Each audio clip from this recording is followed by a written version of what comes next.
was a weird greeting. Hey, how are you? I hope your Friday is going okay. Welcome to another MadArt with Steph. That is most Fridays at 12 p.m. Eastern time. Hey, hi there. Hey, Dr. Delvin, welcome. Welcome to anyone else in chat. Appreciate y'all. I just realized this sweater's kind of green, but it doesn't seem like the right green to mess with the green screen. So I think we might be okay. I think we might be okay. Friday, gotta get down. Friday. Yep. You're absolutely right. We have to get down on Friday. Have to. Just gotta. Hopefully you're having a decent Friday so far. Good morning, Orca, Bear Prime. Welcome. Hopefully you're doing okay today. We have some very epic music. This might be a little too epic for me this morning. I might need to go to my lo-fi. Yeah, this is more my speed. This is more my speed today.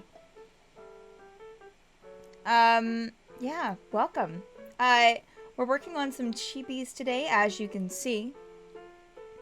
We're still working on these Stormfall chibis.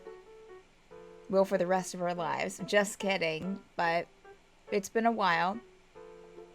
Yep. It's been a while. Doing alright. Happy to see you. Well, same. Yeah. I'm still drinking my caffeinated tea, so excuse me.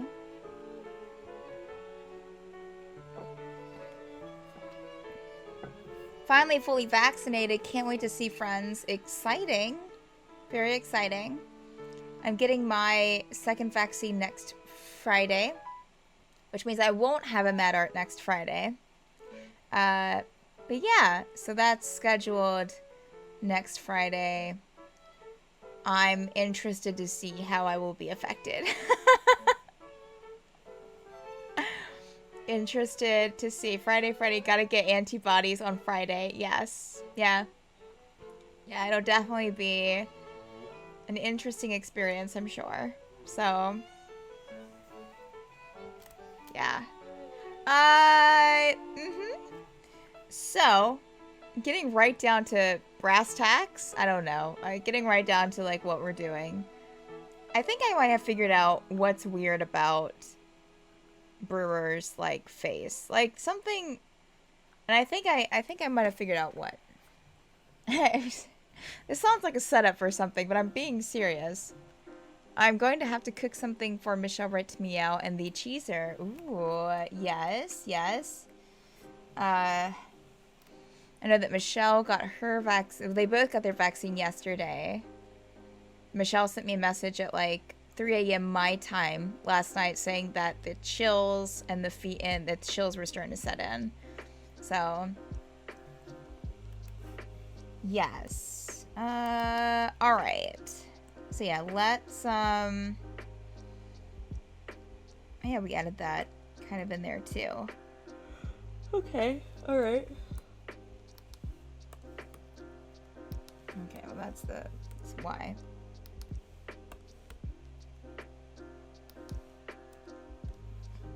Sounds like they got it worse. For me, I just slept a lot the day after. Yeah, it seems to affect everyone different. I mean, not everyone differently, but there's a wide range of reactions, I guess you could say.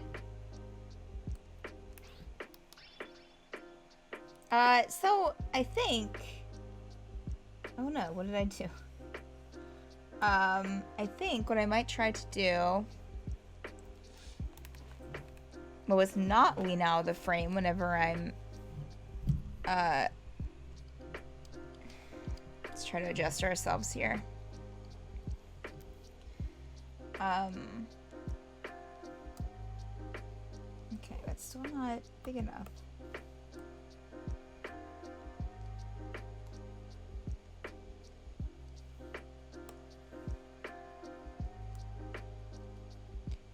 Humar, welcome. How are you doing today?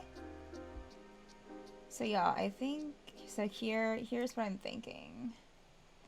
Here's what I'm thinking. I'm thinking putting the entire mouth on there, even though that's technically how a Warforged is, that it needs to be a little bit more like ooh cutesy, you know? Like I mean maybe not that, but like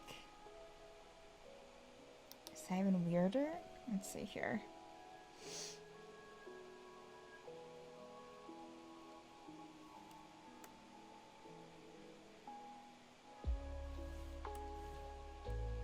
In fact, that head might be a little bit too tall.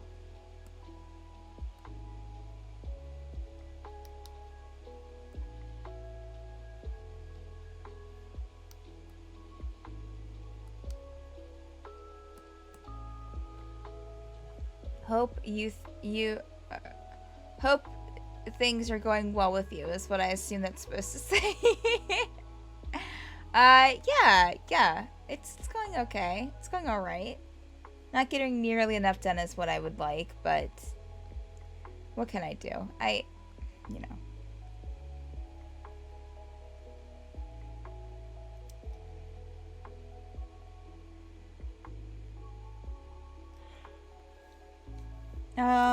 Okay. Yeah. Yeah.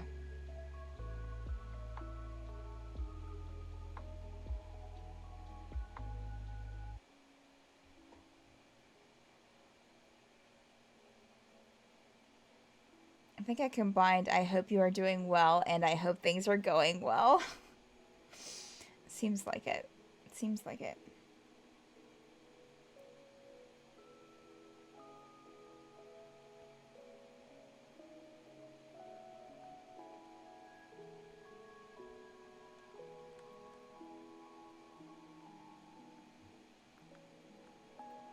Okay, I think that's better. I think I like that better at least. I think it seems to kind of fall more in line with the design of the other ones, and the nose might be a little bit too much. Yeah, I think it's a little bit too much. It's a little too, like, strange. Yeah.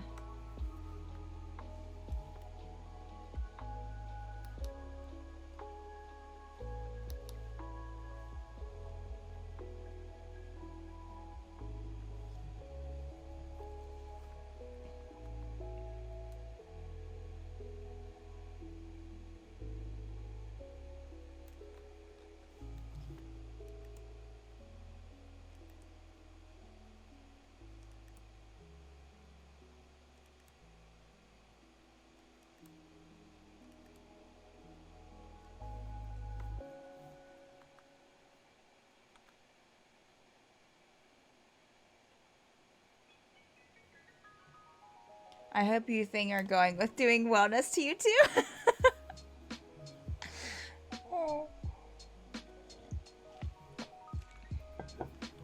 Alright, I think that's, yeah, I think I like that better. Alright, so we got Mina done last week too, or at least the pencil sketch. I'm pretty pleased with that. This was Adult Rain. We could go ahead and just knock her out, sure. So let me get a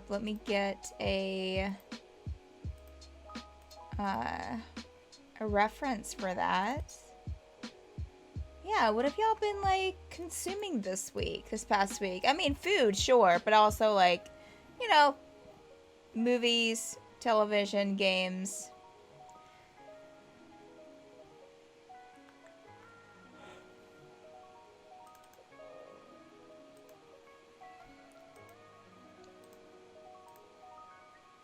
I consumed too many Oreos last night. Well, gluten-free Oreos.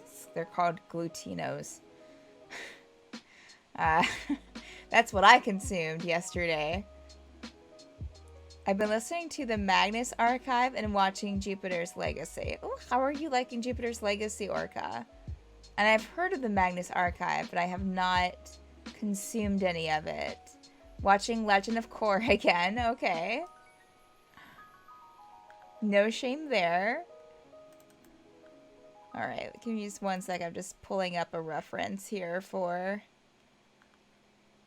Miss Rain.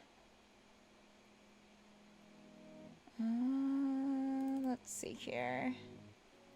Stormfall. Do I have the adult Rain in this one? No, that's the kid Rain. Do I have the adult? Yeah, I do. Okay. Okay.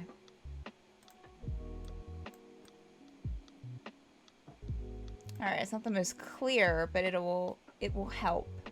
You watch the first, glutinos sound like a proposed dark matter particle. Oh, glutinos. Yeah, yeah. Super good if you're looking for, if you ever need gluten-free Oreos. Glutinos. Mwah. They're really good. I mean, it tastes... I mean, maybe if you tasted them side by side, you might be able to tell a difference, but coming at it, you know, not eating them one after another, it's really good. What if I went neutrino-free Oreos? I don't know what to tell you. I don't know what to tell you. We watched the first episode of Cursed on Netflix. It was indeed a show that could be watched. Oh, okay. That sounds like not a fan of Cursed. I haven't seen it, so I don't know. It's interesting and dark, but not as dark as Invincible. Oh, Jupiter's Legacy? Okay. Not as dark as Invincible. Got you. I haven't seen Invincible either.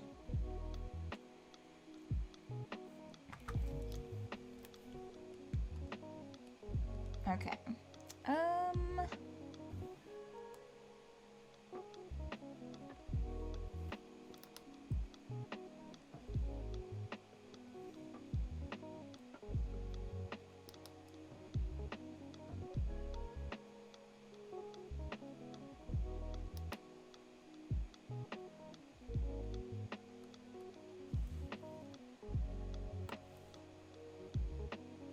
You know the document is too big when like a 60 size pencil is like just right. It's really big, really large. Curse is basically what if we tried to build off the success of The Witcher with a new take on Arthurian legends, but we didn't try hard. Oh, that's sad. Because I really like Arthurian legends. Like, yeah. I have a soft spot for Arthurian legends. I don't really pursue them now, but there was a time in my life where like I was really into it.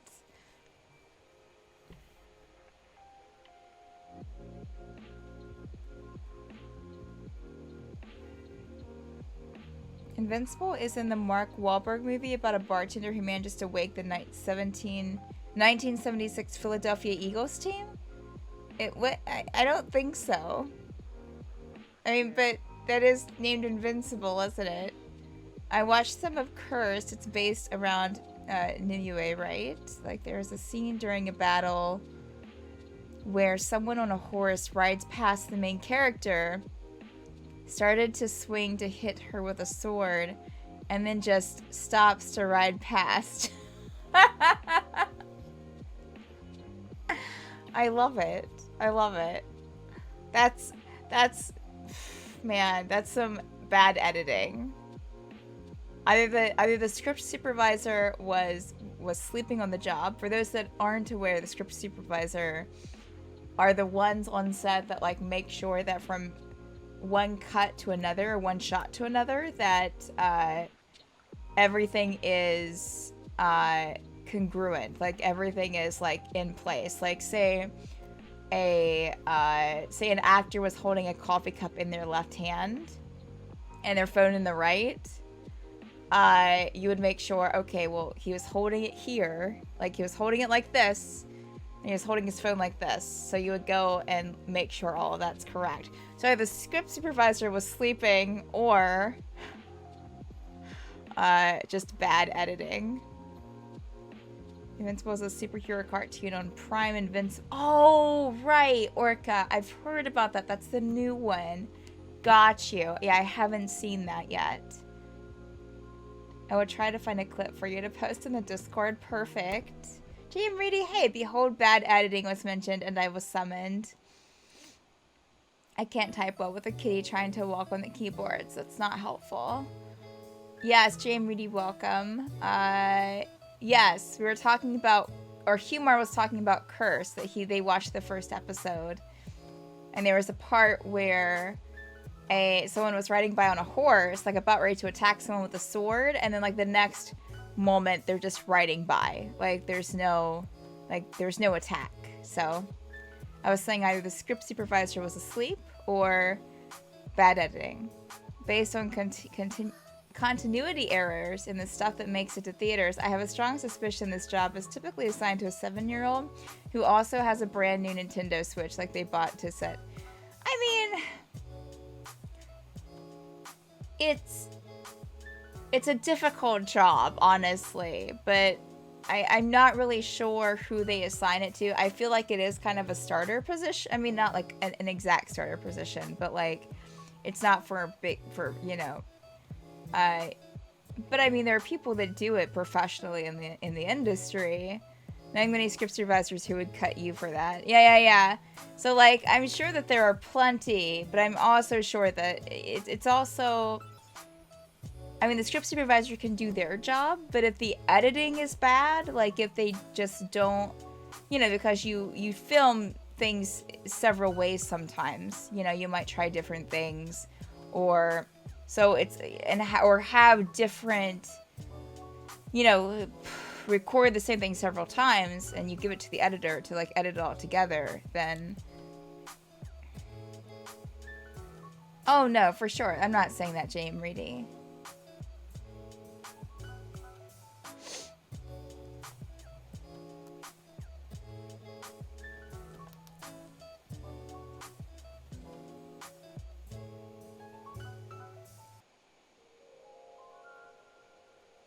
No, that's why I'm saying it's a very difficult job, honestly.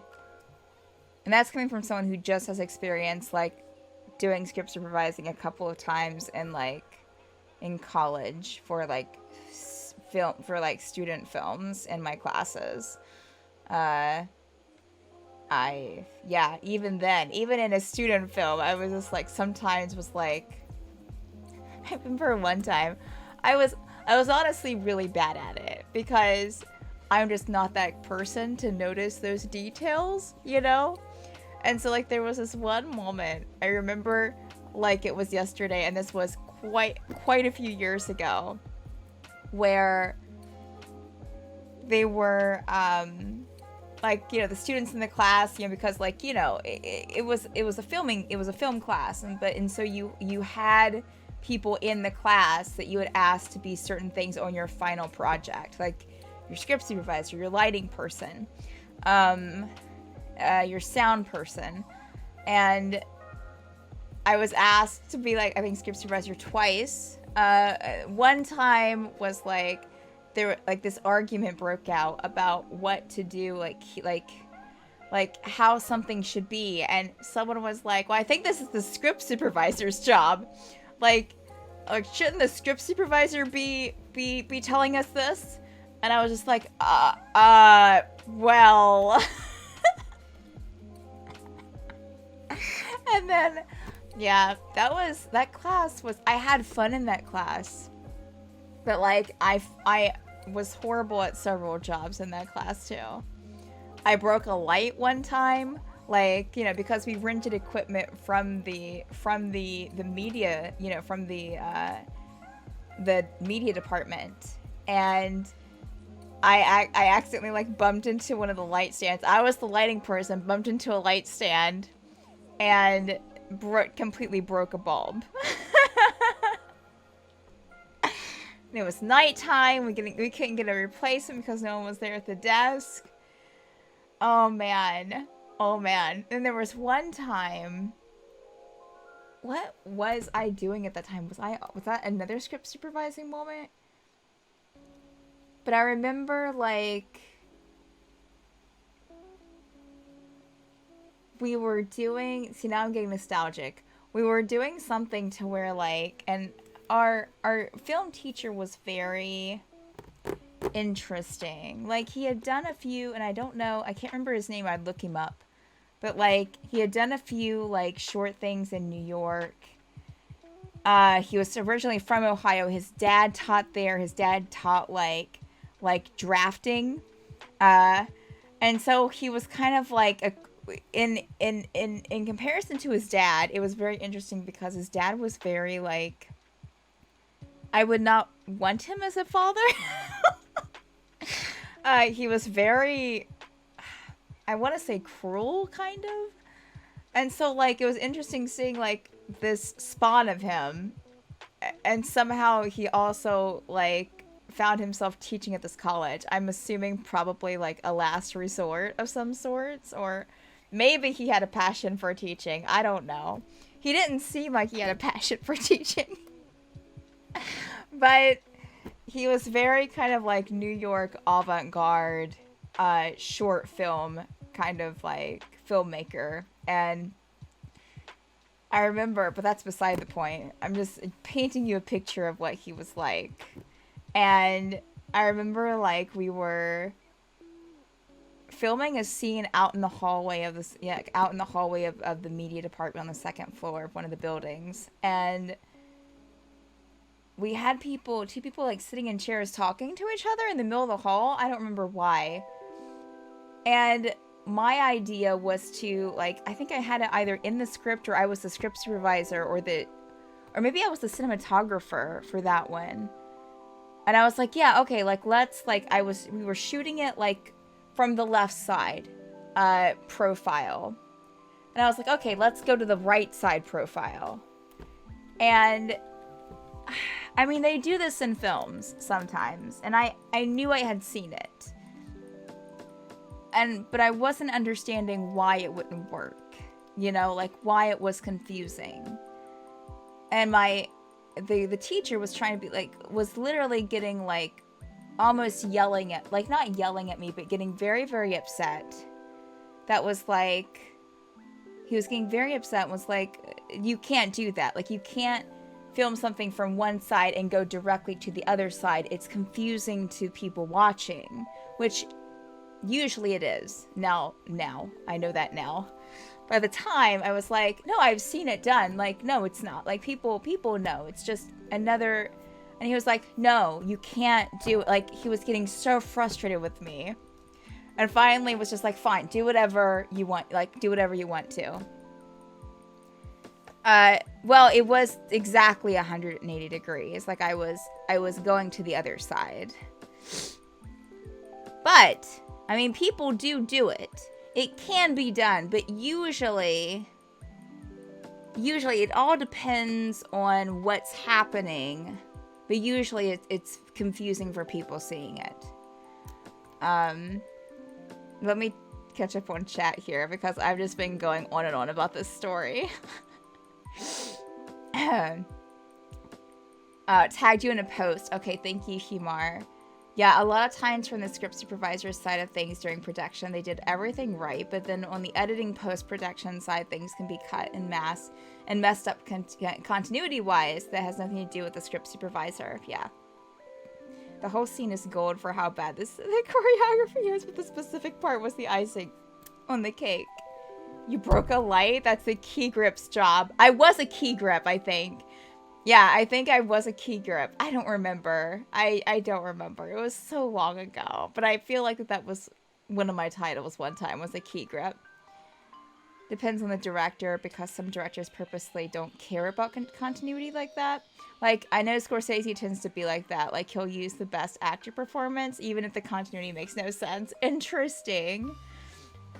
You used to be able to do film projects in your film classes. My sister was in a film class taught by Sydney Poitier's daughter one time. Nice, that's cool. Was she like, it's very interesting to, yeah. Like, yeah. Children of, like, these, like, you know, I don't know. Like, it's interesting to me, like, to compare, like, the children to, like, their parents.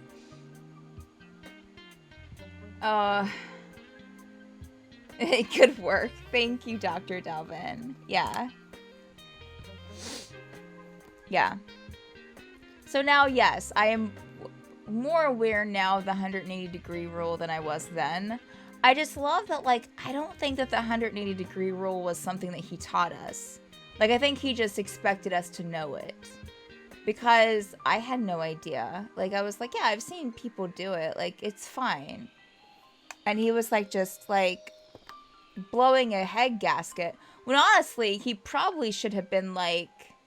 I mean, this is just me looking back at it. He probably should have been like, oh, like...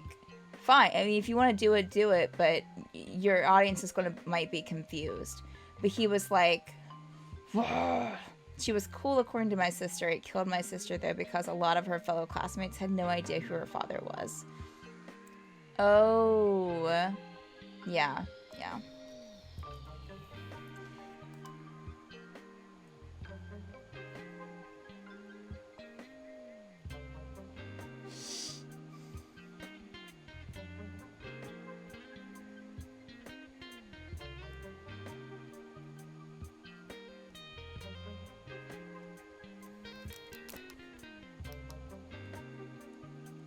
I love how this somehow turned into a film stream. To be fair, I didn't learn the 180-degree rule from any film classes. I learned it from the cinematography merit badge in my Boy Scouts. Oh, yeah. I mean, I didn't know.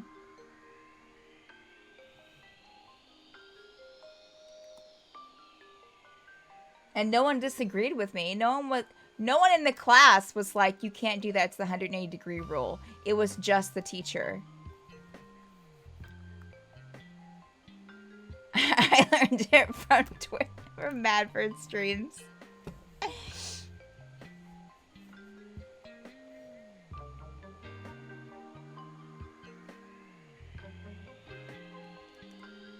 Yeah, what was I watching? I was watching something not too long ago that it was like a car chase. And they had the car going like from left to right, and then all of a sudden it switched from right to left without the car turning, because in the next few cuts it was left to right again. And I was like,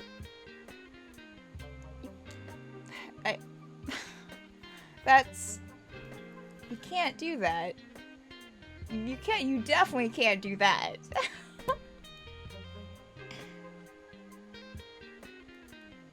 And the funny thing is it's such an easy... And, like, the teacher could have also done this. Like, hey, which I don't think that he did. He was just on a conniption that I wasn't listening to him. Y'all, I don't know if any of you know, but I'm stubborn. I don't know if any of you know this. I think most of you know it. But, all this knowledge. Who needs master classes when you have the Madford Patreon? Yeah, exactly. Exactly. Stubborn? Question mark? I don't believe it. When did you start that? Yeah, so like he was getting aggravated. I wasn't like just being like, oh, you're right. Let me not do that. Like I was trying to argue my point. And all he could have done was be like, listen, like you don't have, like all you have to do to not make this as confusing is to just lower the degree to which you're changing your cut. Like, instead of going directly to the other side of this conversation and doing that 180 degree turn, or, you know, going, you know, breaking that 180 degree line, like, just go 100 degrees. Like, it's a simple solution to such a complicated, that he was making it such a complicated problem. And I'm sure if he would have been like that, I've been like, oh, if I can just bring it over just a little bit, then yeah, okay. I don't know. Teachers, you know. I am probably older now than what he was teaching that. Oh, I don't know. I think he might have been like in his early 40s teaching that class. Don't go 100 degrees.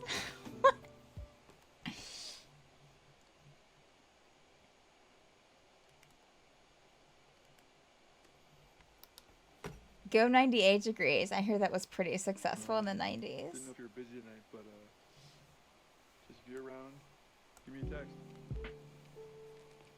Bye.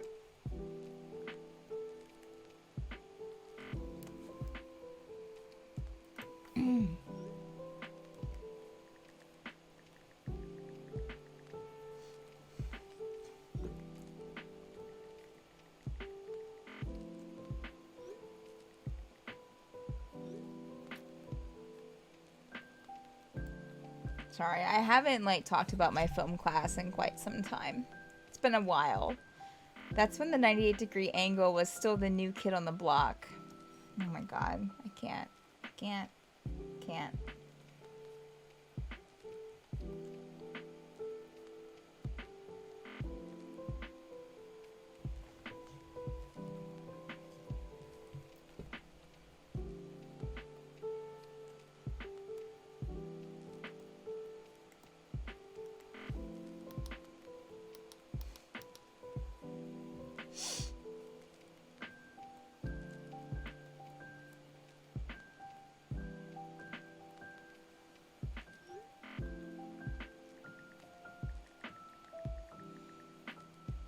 Oh, I'm glad, Orca.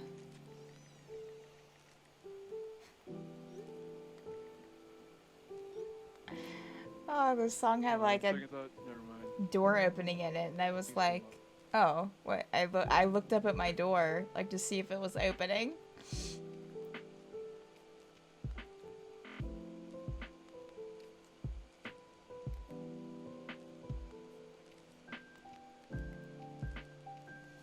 It always takes me like a little bit to get into the groove of like drawing these chibis.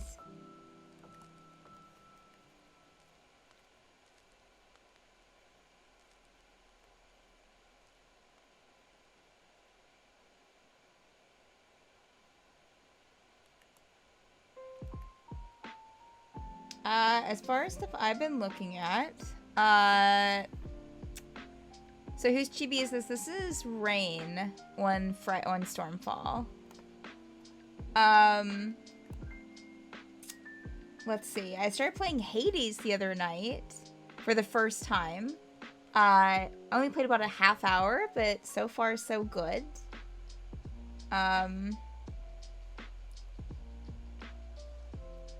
Last week I went on a stint of like, I played a game called Sayonara Wild Hearts for like 2 days. Like I beat it. Well, I played it for a succession of days, like before falling asleep. And then like I went through it, but I went through it like last Saturday and I was like, let me see about playing this game. And it's only like in total like maybe an hour and a half, an hour and 45 minutes long. Maybe? Last Saturday I was like, let me see what this game is like playing it awake. But I don't have 2 melatonin gummies in me. 1 extra strength. So I played through the entire game in 1 sitting. Last weekend. Yeah, Hades seems like it'll be a good time. I'm excited. Heard that it's great. I haven't played it yet. Oh, Sayonara Wild Hearts. Yeah, it is. It's really cool. It's music based. So, like, the levels that you go through, and the levels are all like, you're just kind of like speeding through. Like, you're either in a car, on like a bike, on a skateboard, and you're going through these levels where you're going straight. You can't like adjust your speed, but you collect hearts, so you have to like collect some hearts to get points, and then at the end it gives you a ranking of like no rank, bronze, silver, or gold. And I think gold is near perfection, if not getting everything. I think I got a gold rating once.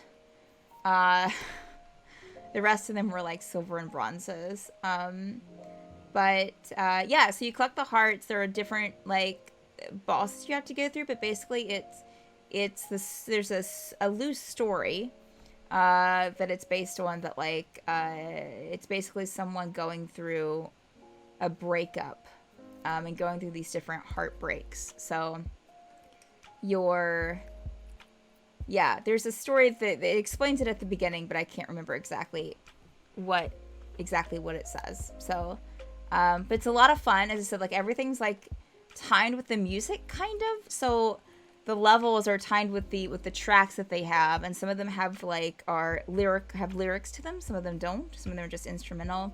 But a very kind of like upbeat lo-fi vibe to them. I really enjoy it. It was possibly like one of my favorite. I mean, it's up there. They did a really good job with it. Gotta tell me who your Hades Bay is gonna be. Not sure yet. I haven't picked one out. First one to Cerberus. All my early nectar went to Dusa. Everyone's got a Hades Bay. Oh. Yeah, I haven't picked one out yet.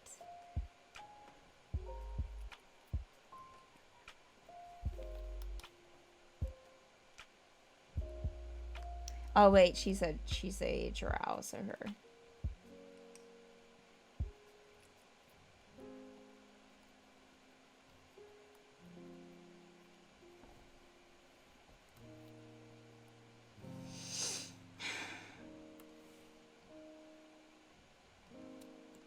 Yep.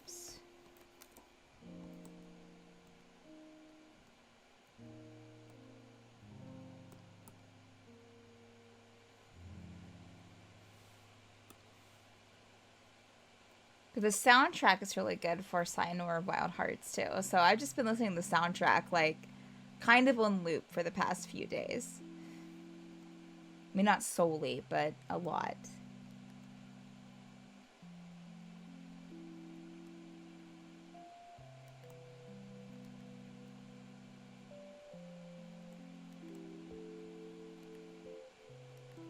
Done a lot of talking, not a lot of drawing today, but that's okay. Let's see here. What else have I been? I've been watching Steven Universe. I'm about 30 episodes in now, I think. Love it. It's possibly the best. I also started watching, and I haven't finished because I'm watching Steven Universe. I watched the first like half hour of the Nevers, and I still have to finish that. And I started watching an anime called Fire Force. I've only seen like 20 minutes of that. So far, so good. I started watching an anime called How Is It Okay to Pick Up Girls in a Dungeon? I think it's on Netflix. And it was 1Geek411. Welcome. Had to do a quick podcast thing. Oh, okay. Yeah. Awesome. Well, thank you. Humor. You love that anime? Which one, Orca? Fire Force, or is it okay to pick up a girl? Is it okay to pick up girls in a dungeon? Highly suggest Infinity Train. Okay. All right. Okay. Okay. Let me write that down.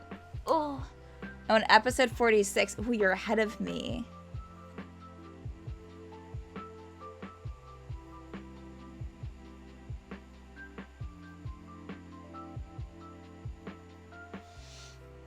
Oh, is it wrong to pick up girls in a dungeon? Okay, yeah. I'm glad that you like it. As a female, I sometimes find that I have issues with I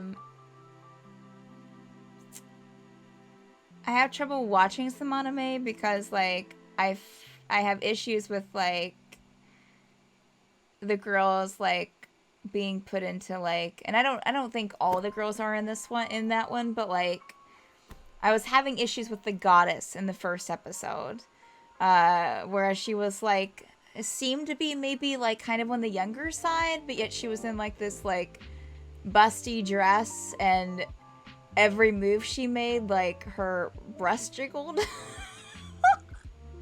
And I was like, this is a lot for me. I don't think, no thanks. But that's a personal thing with me, and I totally understand that like some people can watch it and not even care, but it's something that always sticks with my mind, and I'm like, and I just have trouble finding enjoyment with it. But I understand that that's not everyone, and that's completely fine. It's just my own personal like taste. There are some in that genre that are real cringy. Yeah. No, for sure. And that's kind of what like I tell people. I'm like, do you have any anime suggestions that aren't like that? That don't have, you know, like I guess a good example would be like, I mean, a good example is something that's like, you know, because I like the more, I mean, you know, I've seen different sorts of anime, not a lot, but different types, and I don't mind watching like the more romantic ones, but like I just don't like it when or like the more like cutesy ones, I guess. That just bothers me. Like Violet Evergreen was a good one. That was Hestia. Hestia's a bit much. Oh, is that her? I didn't even stick around enough to know her name. Watched the first episode of The Nevers, but haven't watched any more yet. Yeah. I want to see more. I've been on the Steven Universe kick, where I've been watching Steven Universe, and it's a breath of fresh air. So, but yeah, like Violet Evergarden, like that was a good example of one that was like romance based, but like the girls were, I mean, I think there was like maybe one character that was like, you know, kind of busting out, but it seemed more of like a power thing than like just dressing her into something and having her boobs shake every time that she talks, sort of thing, I guess. One of my least favorite anime tropes is an older deity being in the body of a 12-year-old, so it's okay she can dress this way. Working in the youth especially, it always grossed me out. Oh, for sure. When me and like a friend were talking the other day, and I'm getting talking again. I'm so sorry, y'all. Y'all are just hearing me just prattle on today. Like, me and a friend were talking, we were like, yeah, like, we used to watch, like, you know, like, I've seen the series, like, All My Goddess, and I don't remember, and it might just be me, though, or even, like, Sailor Moon, like, even Sailor Moon, like, is an example of, like, something that, like, sure, is about, like, teenage girls, and there are some more bustier figures, sure, but, like, it's not all about, like, the female sexuality, you know, or, like, her body. And I think that just bothers me, is when they make, like, her body the focus. Like, ooh, she's busty. And she's... I mean, if I want that, like, there's other things that I can watch, you know? Like... It's like I'm watching an anime for story. I'm not watching it for, like, to see that. If I want to see that, I'll turn on something else, if you get my drift. Like, there are other times and other places and other, situations where I want to see that, but not when I'm like watching an anime for the story. I guess it might be a double standard, but that's the way I feel.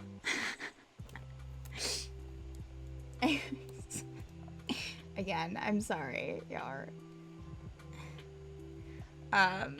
Alright, so she has a hood on, so let's go ahead and put the hood on so we don't have to, like, so we don't sit here, like, canoodling over her hair or anything too much.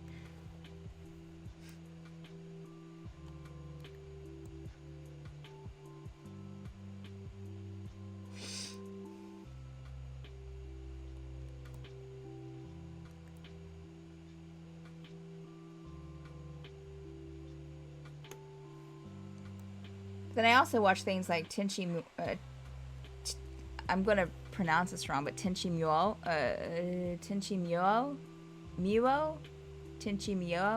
wow, I can't say it. Tenchi Muo, growing up, when I was a teenager. I don't remember that one being, but I probably just didn't notice it when I was younger, honestly. It's only now that I've kind of grown up and been like, ugh, this again. Me and anime is a weird on and off relationship. I have to either binge the entire series or I'll never finish it. Honestly, I think I'm kind of the same, JM Reedy. Kind of the same. That rings a bell. One of the harem trip animes? Yeah. It is a harem. It is a harem anime. Yeah. It's like, yeah, one guy and then just a bunch of girls, like, that are all in love with him. And all are wanting to, like, you know, wanting to bang him. Like, trying to jump back into My Hero Academia.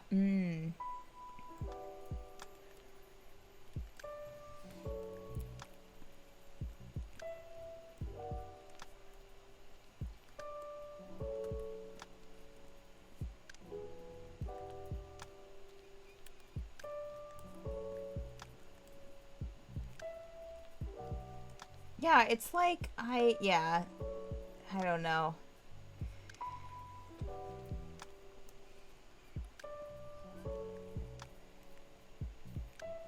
Don't even know what I'm saying. Don't even know what I'm getting to.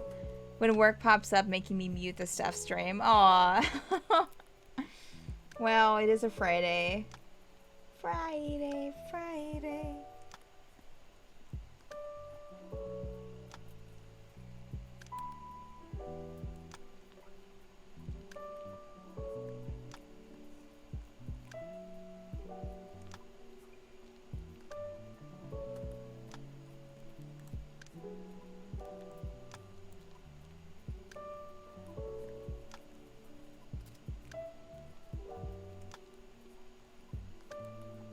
I always get into the groove of drawing these chibis, like, when it's time to stop.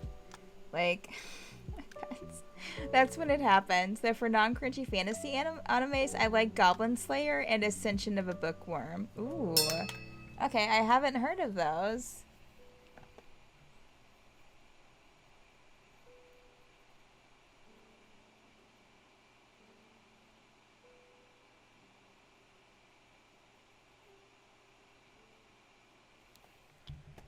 Yeah, like as an automation, as an animation person, like I love watching them. I just, yeah, for some reason it's the first one, it's the first thing that I'll drop, you know, like if I'm watching something, like I'll usually pick it back. Oh yeah, I guess I might be like that with a lot of things, actually, with like a lot of things, honestly. Like I have to, like, not really binge it, but I have to keep playing it consecutively. I'm not a person that can jump from one thing to another, because then I'll just end up not watching something. Like I'll end up just dropping it and just like watch the most current thing. Jumping back to Infinity Train, those seasons are anthological. Like some characters will still be around season to season, but each season is completely different story with new main characters. Interesting. Oh, I'm still shook by how much that show shook me. Well, that's interesting. I'll have to watch it. I did finish Kim's Convenience, which was a fun Canadian show. Well, I finished what Netflix has. I think that there's like, I think they're just like finished filming or still like maybe airing the newest season, season 5, but it's a really cute show. So if you're looking for something like wholesome but not like, you know, you're going to get a cavity wholesome, like Kim's Convenience is good. It's funny, it's wholesome, it's inclusive. Like there's all kinds of different like races shown in, you know, different cultures shown in that show, featured in the show. That's it. Really good. It's really good. It's good writing. It's just a good show. Just a good show. It's not like edge of your seat, it's going to shake you writing. It's just good writing. Just fun. Just a fun show. A shonen show? I still need to catch up on My Hero. Oh, yeah. Yeah, I haven't even tried My Hero. I think I am like 2 seasons behind.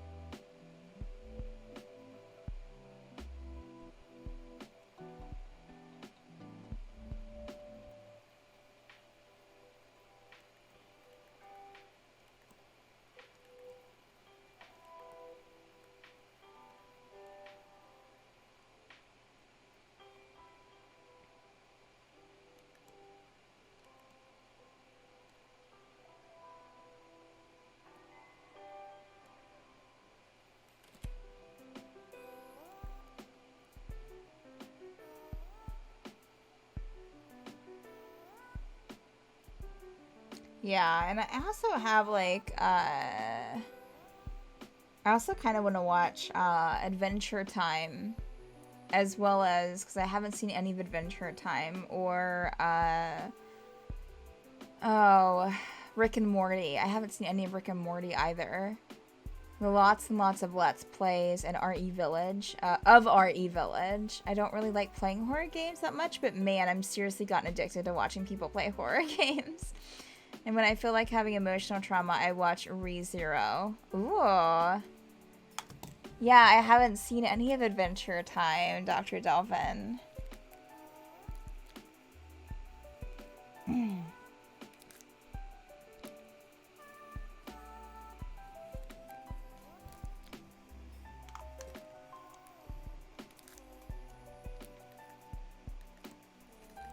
Maybe one of these days I'll give Avatar another shot.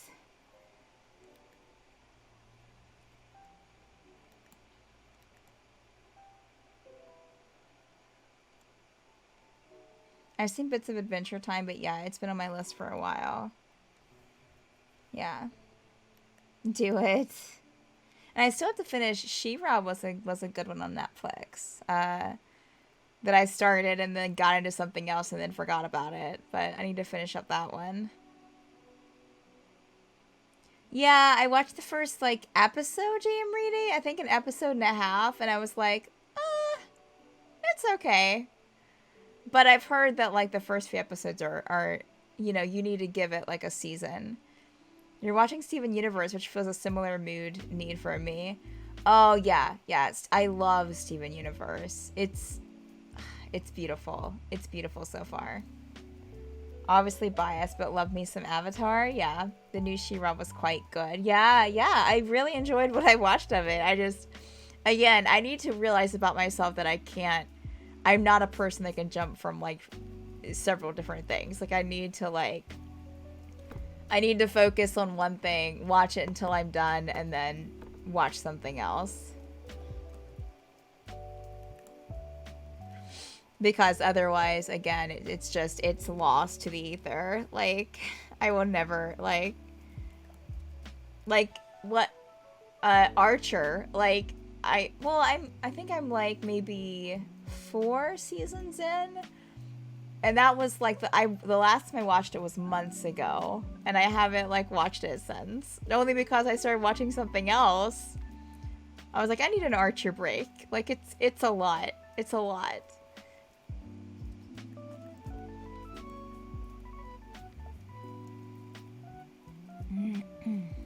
All right, she has some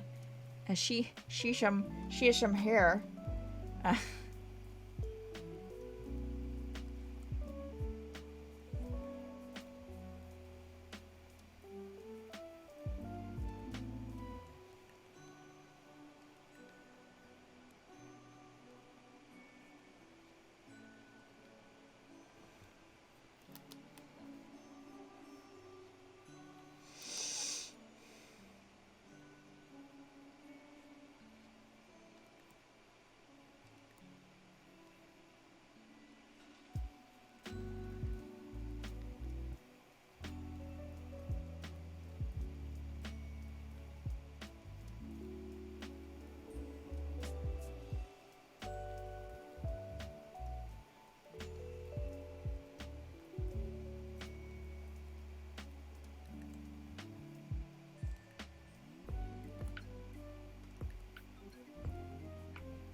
I was like the Voltron remake. Ooh.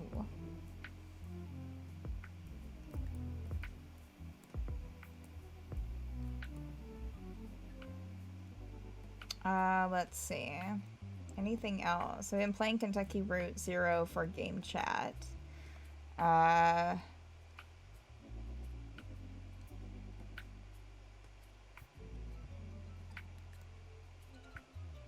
know a friend of mine's really excited that the remaster for Mass Effect's coming out today.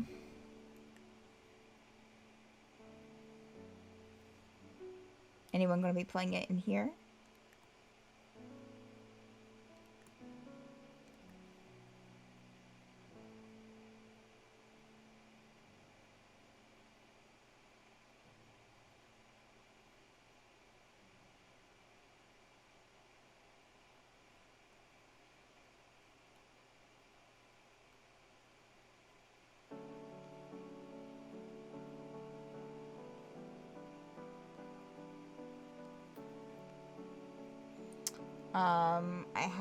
We had our premiere of the new campaign on Wednesday at the Penumbra Assembly. I was gonna say the Penumbra Effect, which also sounds cool. But the Penumbra Assembly, which that went well. I was really afraid I was gonna run out of content for the players. I got to the halfway point. Oh, I spent all my drive to play those games on their original releases. I may pick Mass Effect up eventually, but that is a lot of game to get through for sure. I say I'll wait, but there's a very possibility I'll buy it before the day is out. Hashtag White Claw, hashtag not a sponsor. I need to check it out once it hits YouTube. Yeah. Yeah, Dan's been, I think, like, trying to catch up with YouTube uploading. Yeah, it went well. I got through half of the, so, like, we got through, like, to the halfway point, to the bio break. And I started looking at my notes, and I realized that, like, well, I had written down, like, a lot of stuff. Like, I come up with a lot of ideas over the last few days. Because I kind of hit an interesting point to where, like, I was going to plan a lot for it, write a lot for it, like, 2 weekends ago. But I had a really rough weekend that weekend, and, like, nothing got done. So I mostly had, like, this past weekend, and I was looking at it when we were on our bio break, and I was like, I've written a lot of stuff down, yes, but this is a lot of, like, overarching stuff, like, stuff that they would eventually find out about the city, stuff in the city, like, basically about, like, the government and, like, stuff that was going on, blah, blah, blah, and not about where they were, like, in the beginning. And I was like, okay, well, so, or I hadn't written a lot of, like, details about, like, the shops in the city or anything like specific. It was just like the larger stuff, and I was like, oh, okay. We might need to stretch our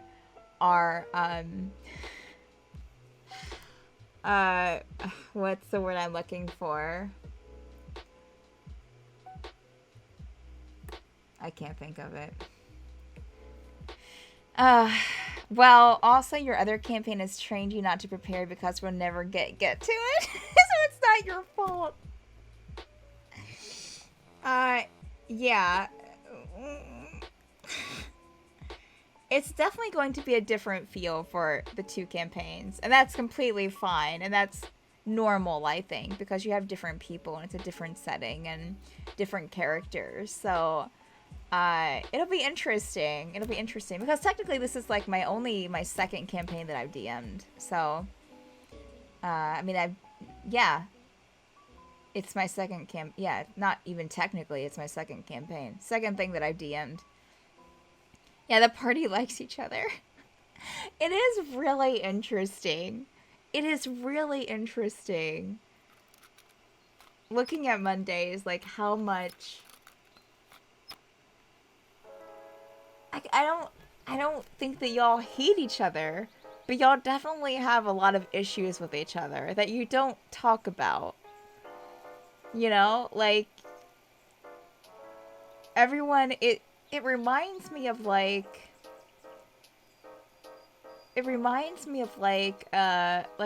like I don't know, like a dysfunctional, I guess, family, which I guess every venturing party kind of is, but y'all just yeah, there are issues there that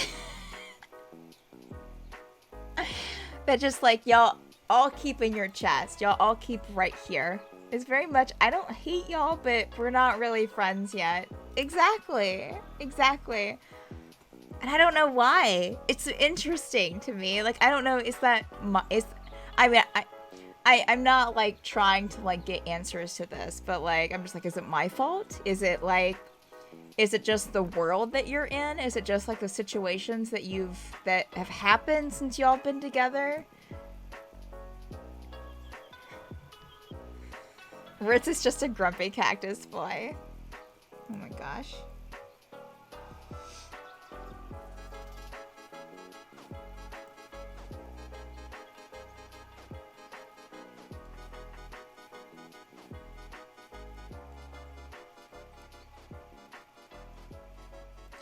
Well, killing a city does not just put us straight on therapy. Yeah. Yeah. I I don't know. I don't know. I guess we'll see if like if the characters on Wednesday start hating each other, then I know it's me. I know it's my fault. Like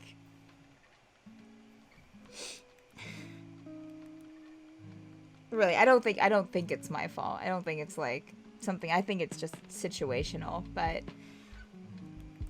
I'm just being silly. Oh god, that looks weird. Okay, let's just put it back. Put it back!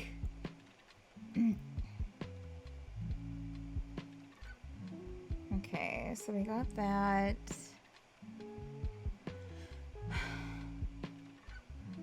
Also, I didn't realize it until talking to Juniper recently, but nearly all of our characters have pretty problematic family issues.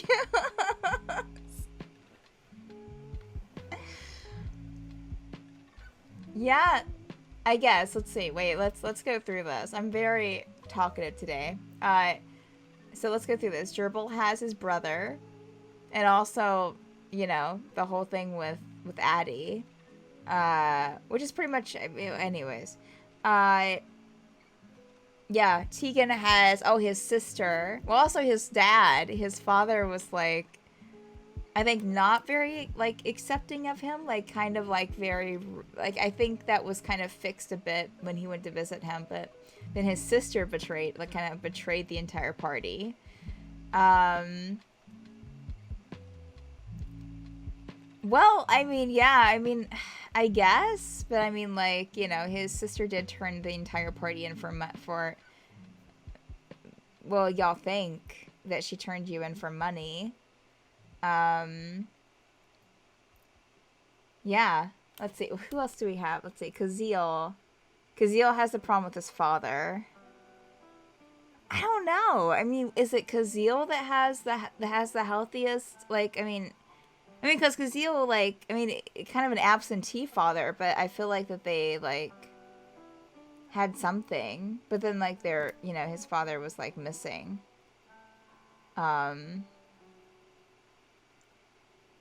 And then, yeah, Pixarin, her parents like turned against her and her ex-fiance. I feel like that's very like D&D though. Like, I mean, usually. I mean, I feel like, I guess not. I'm just trying to think. I'm like, well, because I feel like that there are other campaigns where they have problems with their families, but like, yeah, I guess it isn't extremely typical. I mean, I guess Wednesday nights, I don't think too many of them have huge family issues. Maybe one or two of them. Friday nights, I mean, it's just not a lot that I know about the parents for the Friday night characters, honestly. family stuff hasn't came up a lot, except maybe with siblings, not really with parents. Interesting. Yeah. Is this the family issue? Is like, so is Monday's the family issue campaign? Is that what's happening? Do I need to get all of you in like a therapy session? Is that what needs to happen? Is that what needs to happen in Dim Glumped? Is y'all just like run into like a therapist to... Oh my god. I'm totally creating a therapist character now that's gonna like run into y'all and be like, let's fix that. Like, how... let's talk about that a bit. Next character I'm going to try to shoot for having just a plain-ass family. It makes things so much easier. Like, I've played 2 characters that had good family relations. Well, one's... Valkyrie's is all screwed up now. Thanks, Andrew. But at the beginning of the campaign for Tower Dreams, she got along with she got along with her family fine. Like, her parents, her parents, her siblings, everyone got along. Now that's all screwed up to hell. Breelith, though, when in Extremis, she gets along with all of her family. Like, like, she'll talk about some, like, squabbles with her siblings, because she has several, but, like...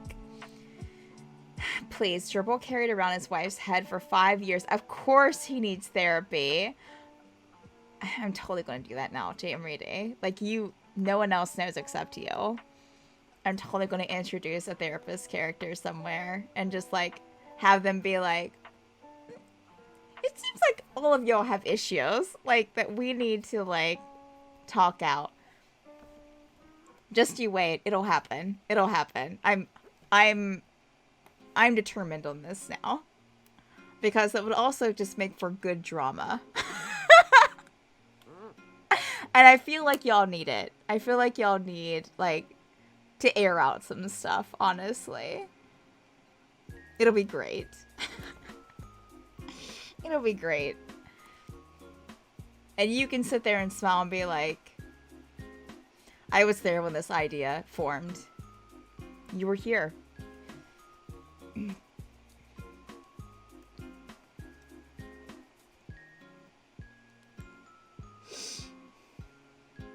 We're about to storm the library, and then someone is going to be like, whoa, whoa, whoa, whoa, hold up. Let's have an intervention.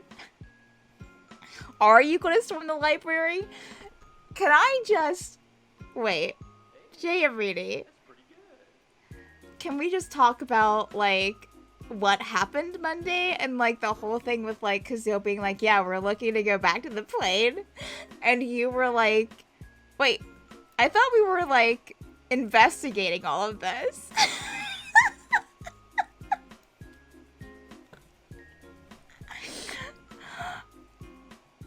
That moment, I don't know. It makes me worry deep down.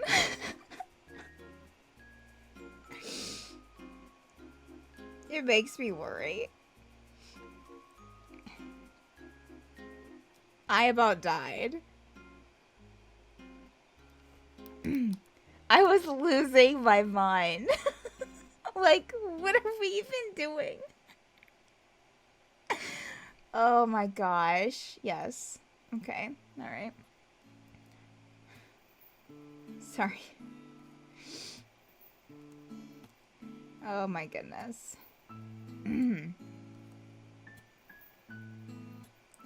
Because we don't know.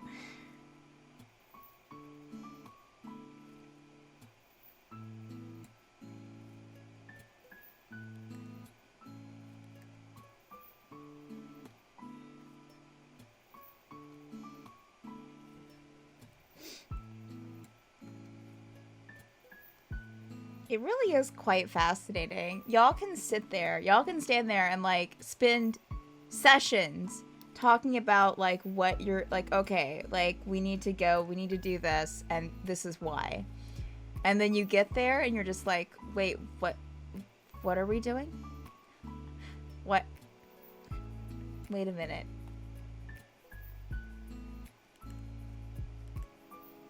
Also, it's hilarious to me that Kazil keeps speaking for the group, and he literally just showed back up a few days ago and has no idea what we've been doing for the past few months. Well, speak up!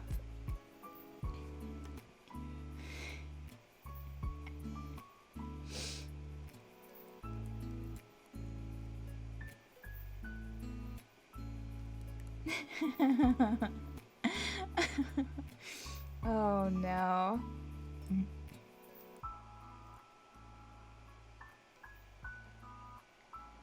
Yeah, but from what I was saying earlier, it is such a relief to play a character who like has good family relations, and that's not even like an issue.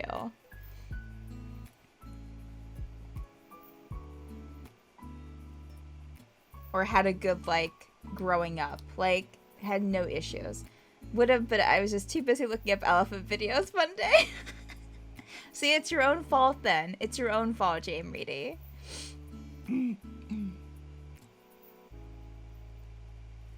Okay, I cannot tell what her outfit looks like. Okay.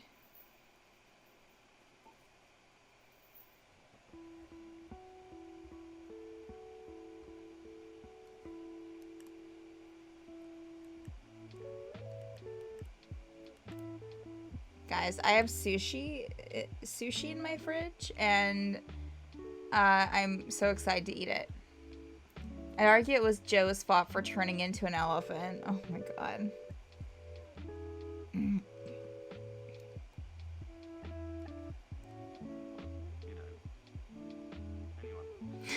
The most J.M. Reedy statement ever. It really is. It really is.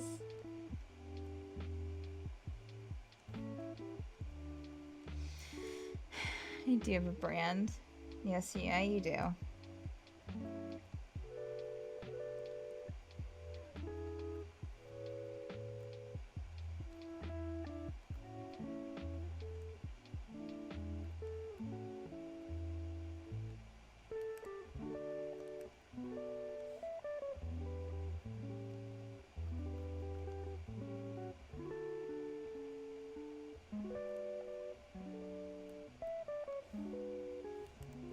That fits a little bit too big.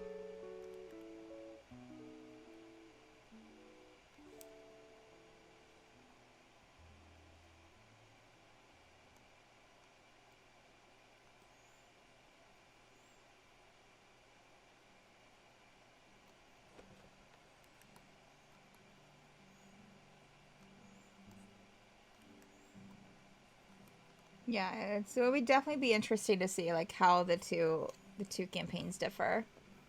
Which I know they will. It's just interesting to me. A new experience for me.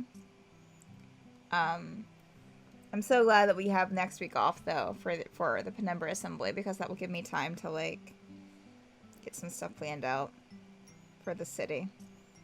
Since that seems to be like you're like, yes, we need to get there.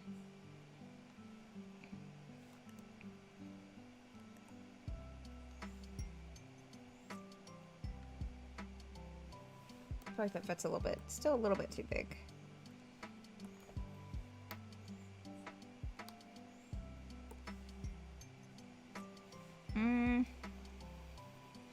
Okay, and I proposed a theory about Penumbra, or do you want me to DM it in case I'm right? Go ahead, put it in chat. Go ahead and put it in chat, J.M. Reedy. Because I really don't think... Oh, I don't think enough has been revealed for you to be correct about anything right now. But I will absolutely love to hear it.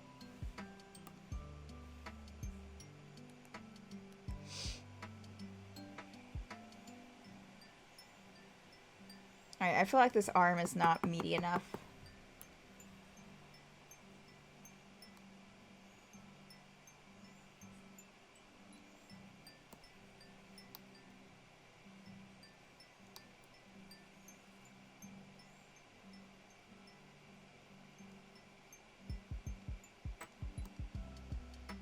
Is the Penumbra Assembly set in the future of Osberg and Victa?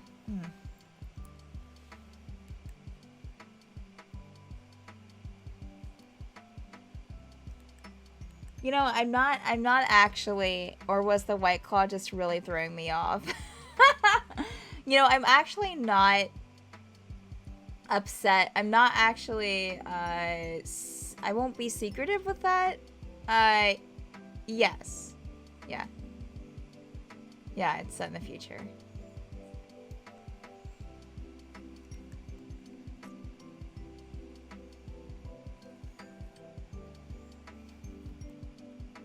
Yeah, I was right.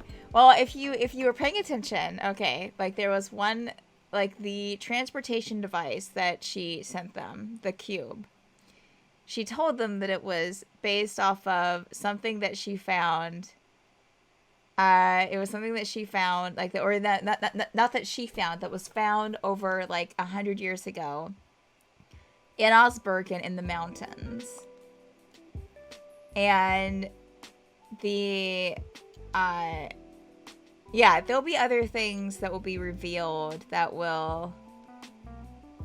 I have to play it like loose though, because like I have ideas for certain things, but like I'm not exactly sure how the Forsaken's going to end. So I have to like play it in a way to where like, okay, like this will probably happen, but like, no matter what else will happen in the Forsaken. So yeah, I mean, stuff that's happened in the Forsaken could definitely, I mean, no, depending on what, yeah, I mean, the thing is that, like, they're not on Osbergen anymore. I mean, they're from Osbergen.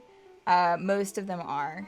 Most of them are from either the farthermost West Kingdom, the farthermost West Empire, which is Rosea, which y'all haven't been to yet.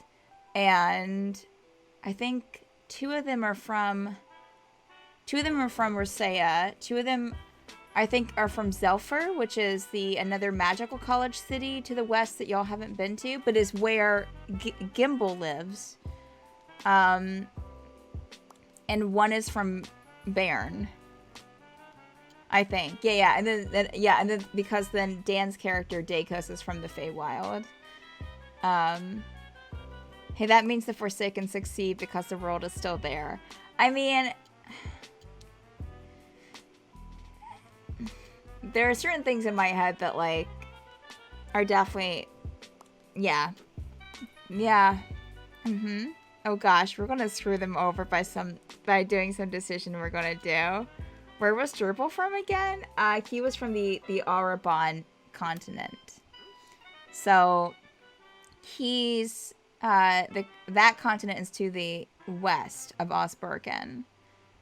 But yeah, there are things like the whole time device thing, the whole transportation thing, which I'll just say here is based, like, was modeled after the time, like something like that what y'all used to get to Dimglumt. And I think that she mentioned Dimglumt. And then also with the bell jars, her saying that they were found.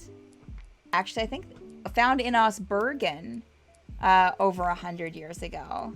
That was the rumor, at least. Yes. Yeah, Dakos. Dakos is from the Feywild. Not Kazil. Dakos. From Wednesday.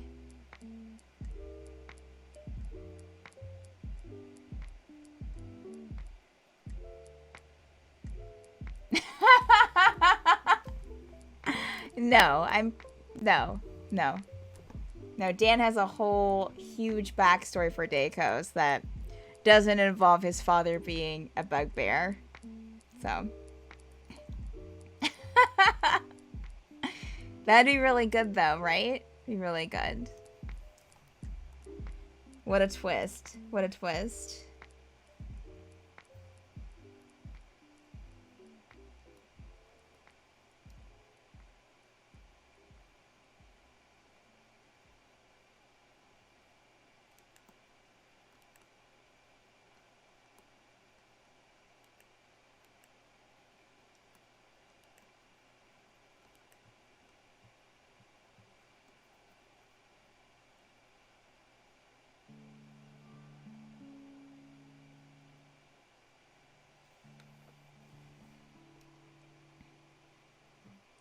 I can't wait for the Skiles campaign crossover. I mean, this is true. I mean, I could easily do it. And they are starting out at level 5, so they're already kind of close to y'all, honestly.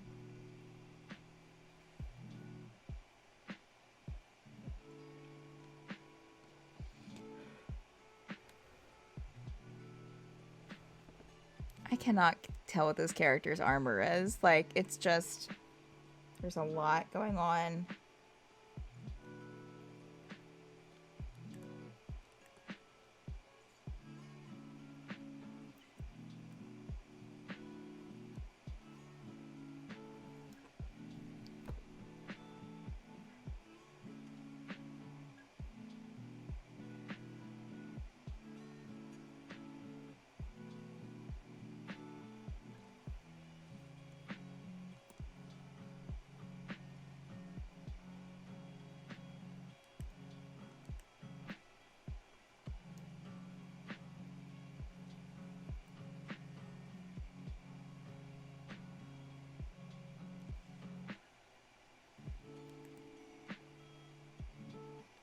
I'm going to step away from the stream. I hope the rest of it goes well. Thank you so much, Humor, for stopping in. Have a good rest of your day.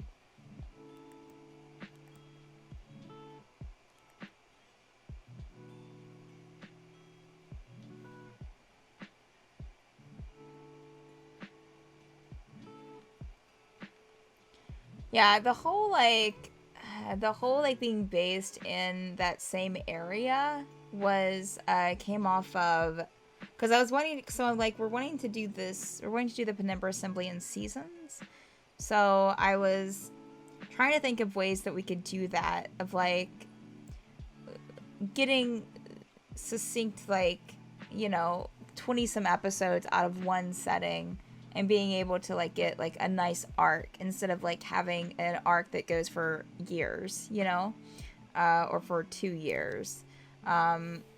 So I was just thinking of ideas for that, and I was like, oh, like maybe they can like explore different places, and that way the arc will be like right there. But then I was like, it just hit me with the whole like bell jar and demi-plane thing. I was like, gosh, so I've created like, and you know, there's so much that like land stuff I've created for like the Forsaken that you probably won't get to, honestly. Like, you know, you're not going to be exploring all of these like bell jars and stuff, which I mean y'all think that are completely gone now, but obviously some survived, and y'all are never going to like explore those probably. I mean, maybe. I mean, I don't know. Maybe you'll, yeah, who knows? But like most likely not. There's a lot of, I mean, I don't know if you'll be able to explore all of Dim Glimped or if you'll want to. There's a lot of land to the, like, around Osbergen, like, not only in Osbergen, but in the continents surrounding, that I was like, there's a lot of stuff here, you know, and I hate taking up that entire quadrant and being like, well, we're just using this middle continent, I guess. So, yeah, it just hit me with the bell jars, and I was like, that would actually work very well, because it's like not an entire world or entire quadrant. It's just like an area, a city, or like, you know, a small demi-plane that they can explore and be done with within, you know, 40 episodes, less. We're barely organized enough to do our simple side quests. This is true. It's true.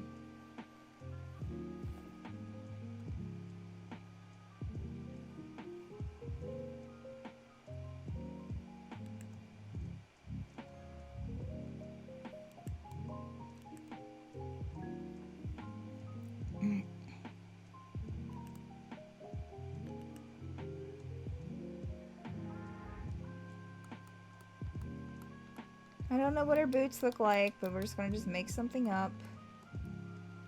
We'll just do something that matches her bracers.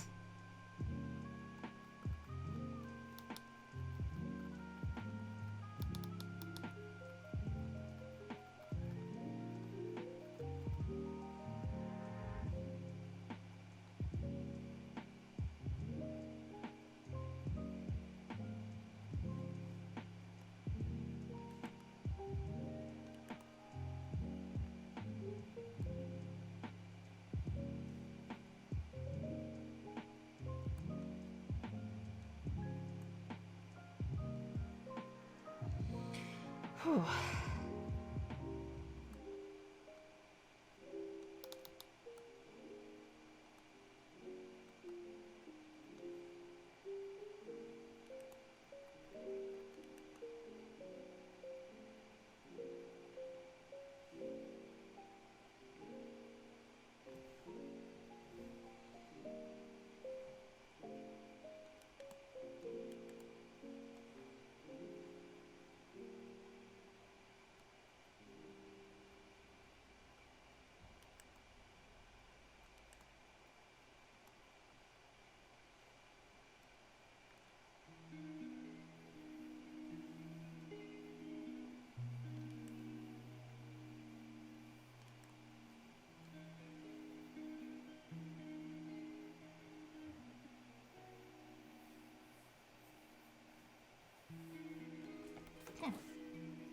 Let's see.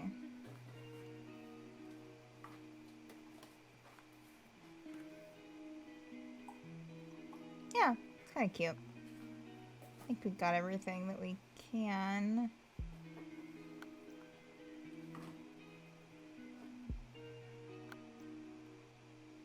Okay.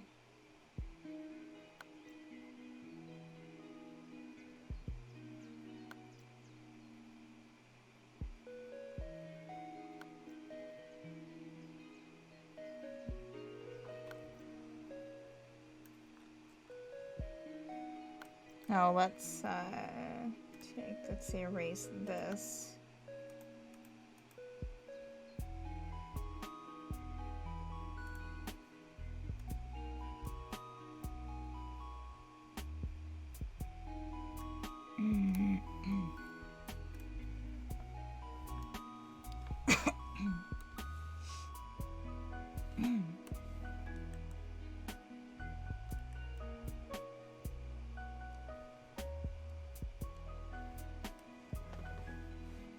Are there just gonna be Stormfall chibis, or is it gonna go to? No. The goal is to do all of them. Yeah, I was in a kick. I get in kicks where I work on them a little bit more, but past few weeks it's been just working on them on Fridays. But yeah, the goal is to like. In fact, I would like to actually do like more than one set for each campaign. Like maybe like a battle one and like an at ease one. Like these are mostly like, you know, usually like either like a little bit of downtime, you know, just kind of fun ones, but maybe have like some like battle ones as well. I think would be really cool. But yeah, the goal is to at least have like one set per campaign. So like I have the Obsidian Scar mostly done. I just need to do the newish character, Tasha's character. For that one, and maybe like tweak a couple of them because those were some of the first ones I did and they're not like not my favorites, but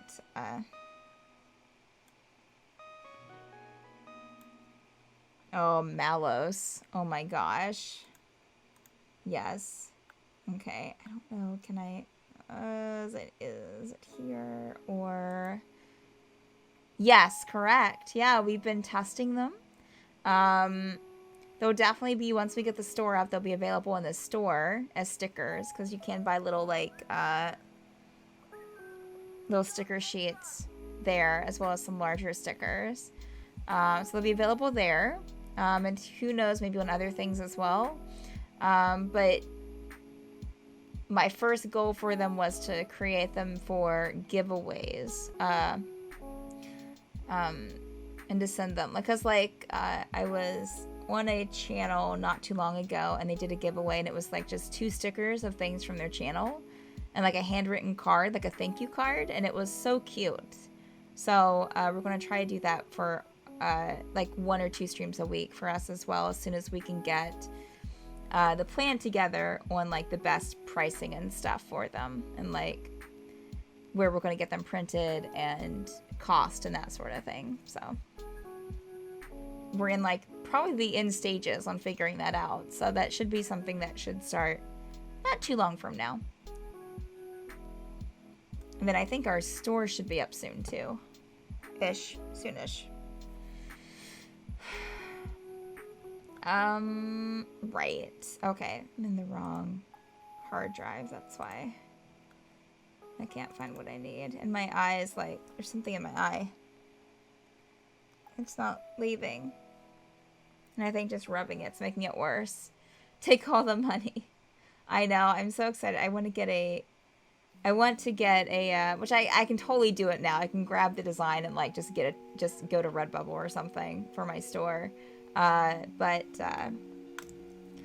totally want to get a Mad Bird shirt made and some things made for when I go to, well, hopefully PAX West in September. If we can't get tickets to PAX West, then a visit to Seattle for a few days. Still hoping for I'm a Bugbear shirt at some point. Oh, for sure. For sure.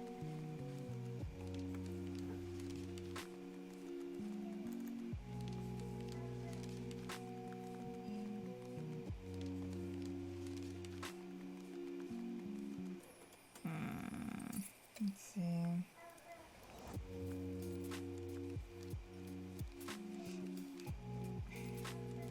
Okay, that's the new one. Been off the old design, of course.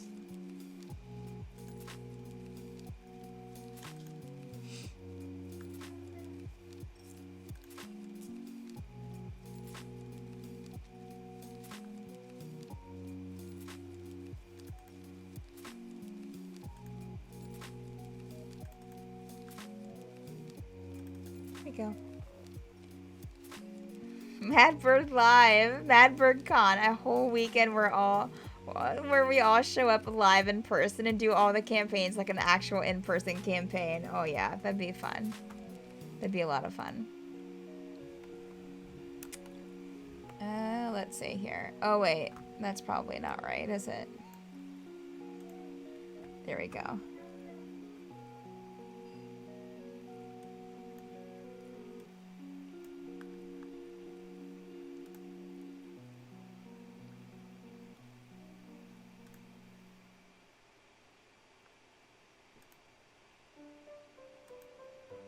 Oh, it's there. Look at that.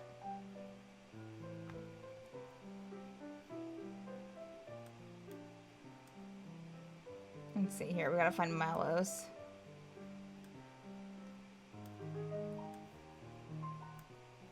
Ooh. Hair be a little frizzy on that side. See how it is.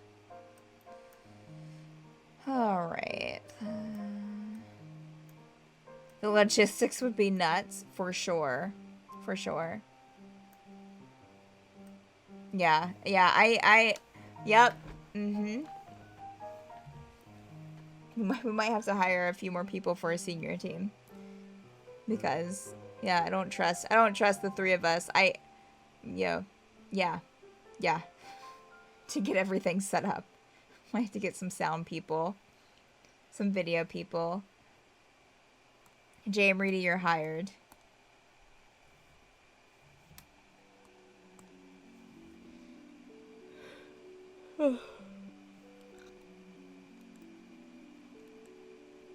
Alright.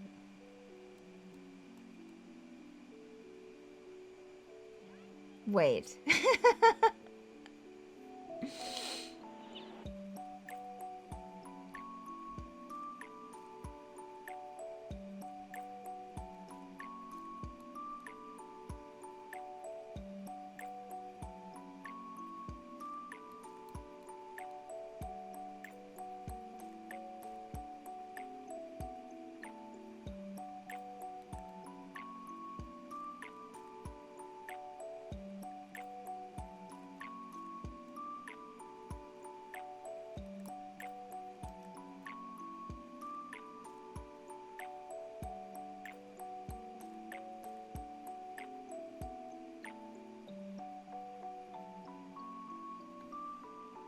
Oh my gosh, I watched Detective Pikachu last night for the first time. Adorable.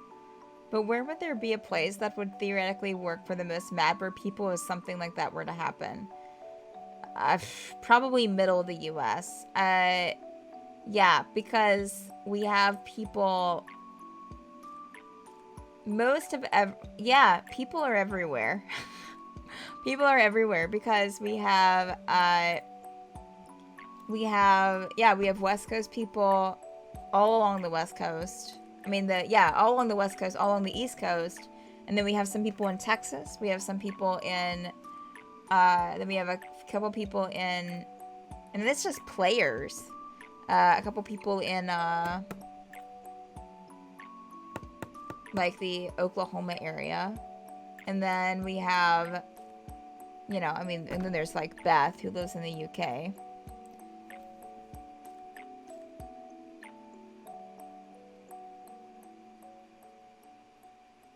Yeah, because I'm trying to think, like, we have people in, like, Florida. We have people in Virginia, West Virginia, Pennsylvania.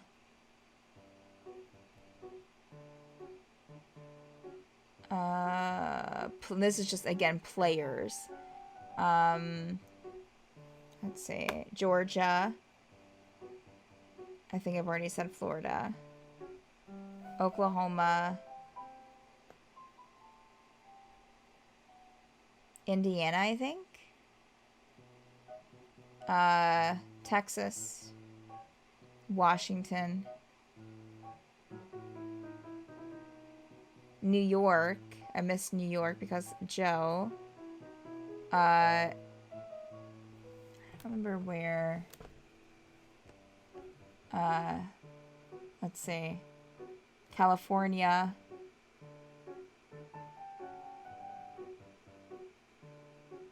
Trying to think.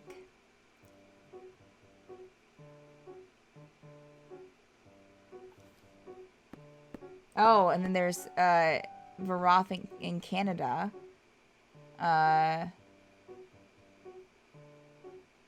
So far, just in the States, it's 11 states. All around, like, the border of the U.S., pretty much, except for a couple. I think that might be it, because there's a lot of us in the same area. There's a lot of people in Florida. There's a lot of people in California. Yeah, a lot of people in Washington. Yeah. So we're all kind of, like, around the border, so I guess middle of the U.S. it is. Yeah. Yeah.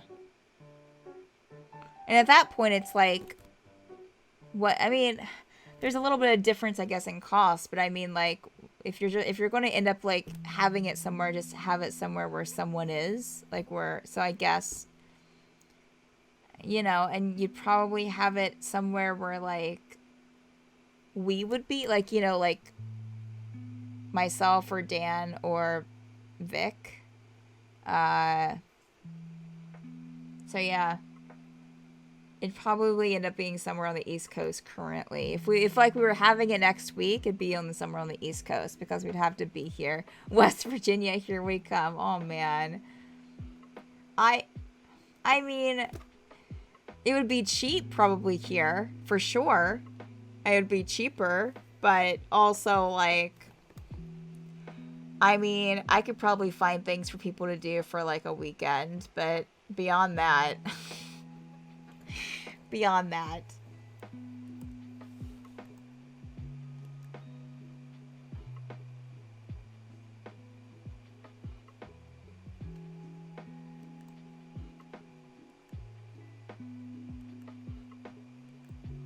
Oh, what do these people, what do chibis look like at the side?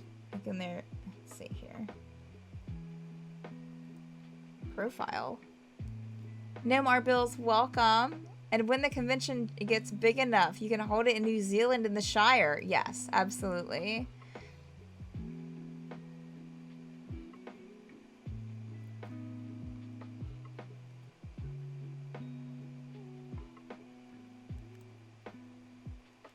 Yeah, what we probably end up doing, if that would ever be a thing, is probably, for the first time, probably just be like, okay, like, a bunch of us are going to this convention. Like, we'll have a meetup there. You know, just everyone come to this, you know, if you can't come to this convention, rather than throwing something ourselves, or trying to. Or where from Mordor was shot, or the Body Swamp, convention in Dan's kitchen. Oh my god. Yeah.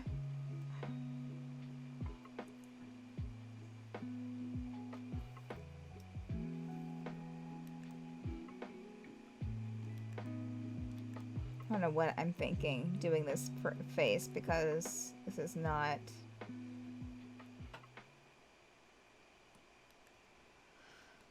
This is not Malice. Let's see here.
Animal Crossing music always makes me want to sleep so bad. Oh my gosh. My hair is that one side is out of control. It's just frizzy mess. Alright.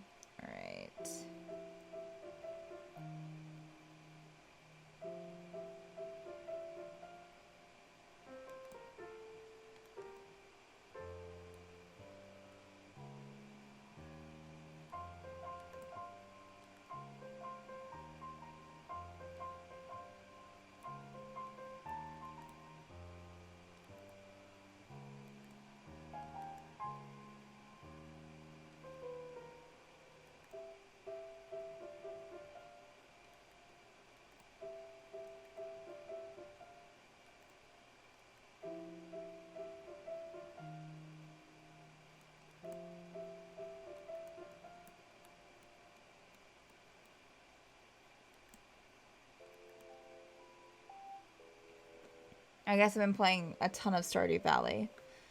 A lot. We're in year 3, the people I'm playing with. So that's exciting. Farthest I've ever gotten. Well, I hadn't even played past year 1 before this playthrough, so...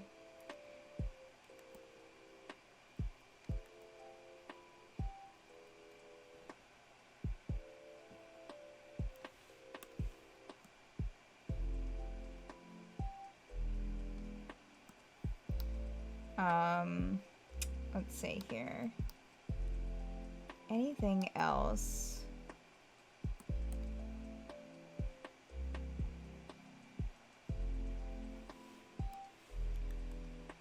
I don't think so. I watched the Pelican Brief for the first time last week. That was something. I think I said that last week, though. I made it a little past year 1. Inventory full, welcome. How are you doing? And then just stopped. I definitely wouldn't have played this far if I was just playing by myself, for sure.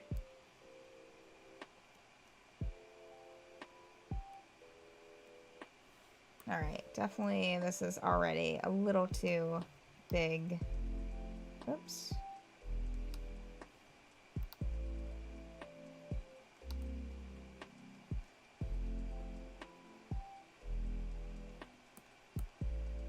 I finished exploring the mine dungeon and got married and felt accomplished enough.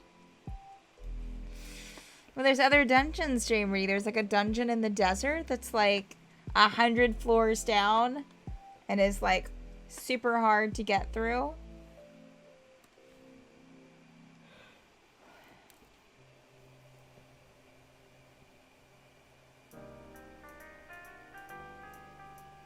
There's no elevator in that dungeon. You have to just go down. You just have to get it done. But the floors are never the same, like as with the mine back in town. They're never the same. Did I do that? I don't remember. It's been so long. If you only played year 1, probably not. Because you have to open up the desert. Like, you have to open up the bus in the desert first.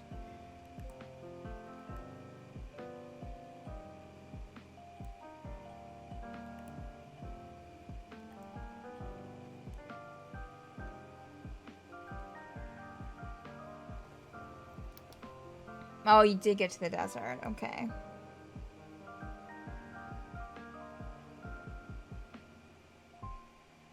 Maybe then. It's pretty high level.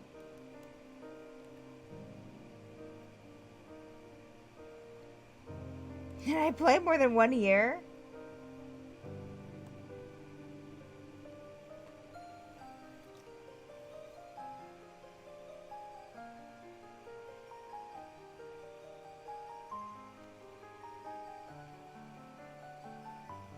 I don't know. I just set a goal to marry Emily, and that was it. You married Emily? No judgment. Emily's wild. Emily is quite the character.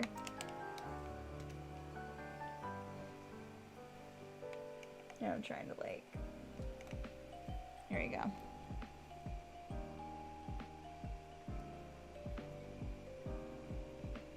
I like how I was like, no judgment, but I was like, you married Emily?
Oh, gee, that looks so bad taken out of context. It's Stardew, not real.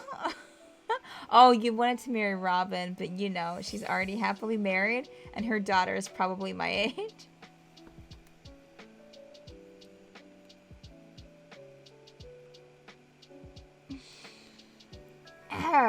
Mm-hmm. Yep. Yep. You said it. You said it. You done gone and said it.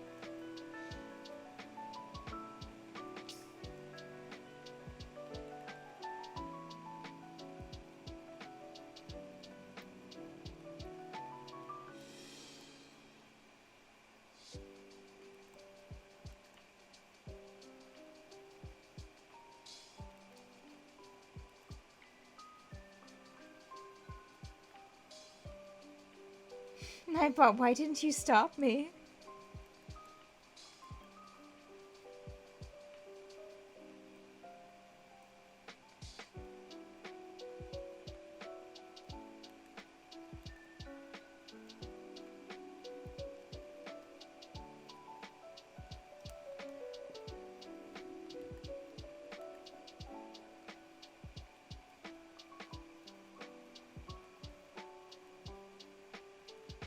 Nightbot's not your keeper.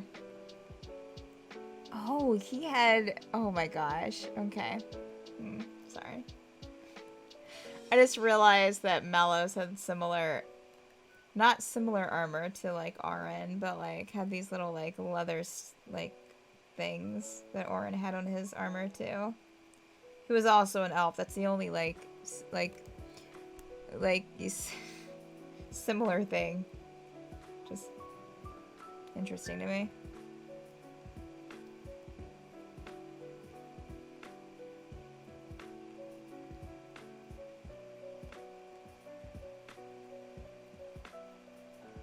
I still feel like his head's a little bit too much.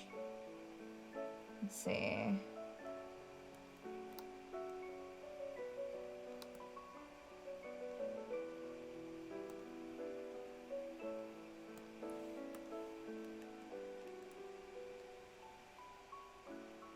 Yeah, that's better. So changing subjects, you gonna go to the theaters or on Disney Plus splurge for Cruella, or are you gonna pass on it altogether? I would probably just pass on it altogether, honestly. I have no... I mean, I haven't seen any new... Do they have any new trailers? Because the trailer that I saw, I didn't like. It seemed weird and silly. Hey, Varath, welcome. Hope this week is treating you well.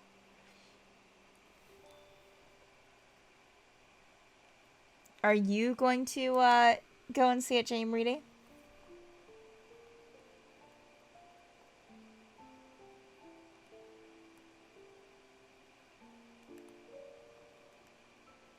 Hey.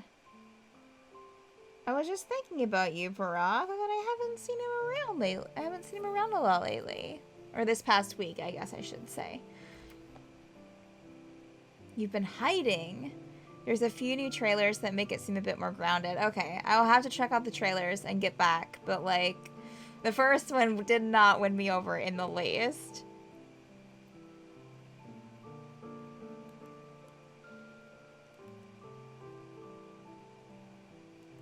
And I'm usually all about a good, like, I don't know. I mean, Disney live action is kind of like, anyways. Raya was really good. If you haven't seen Raya, that was excellent.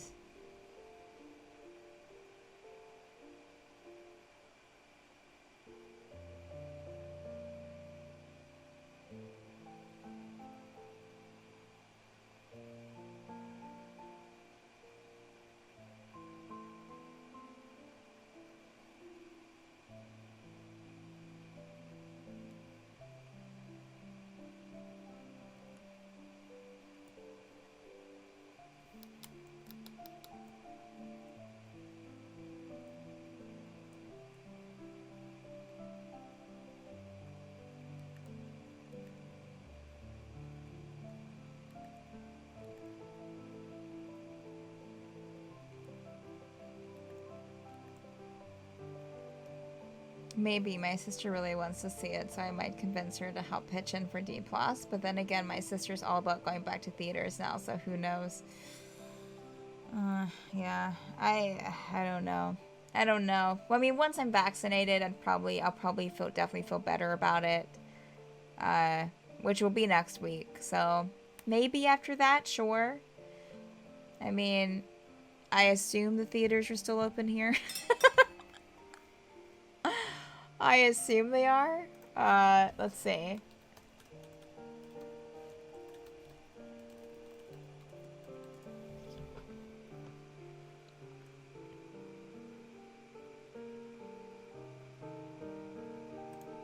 Apparently they've made Demon Slayer the movie is out. What? So I don't even know what's even out in theaters now. I don't even know.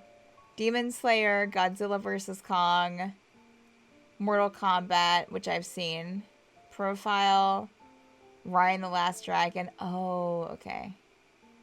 Those Who Wish Me Dead, Spiral from the Book of Saw. No thanks. Wrath of Man. Yeah, so right now there's really nothing out that I haven't already, or, you know, I mean, I guess I've only seen Mortal Kombat. My friend really wants to see Godzilla vs. Kong, and I'm like, Must we? Do we have to?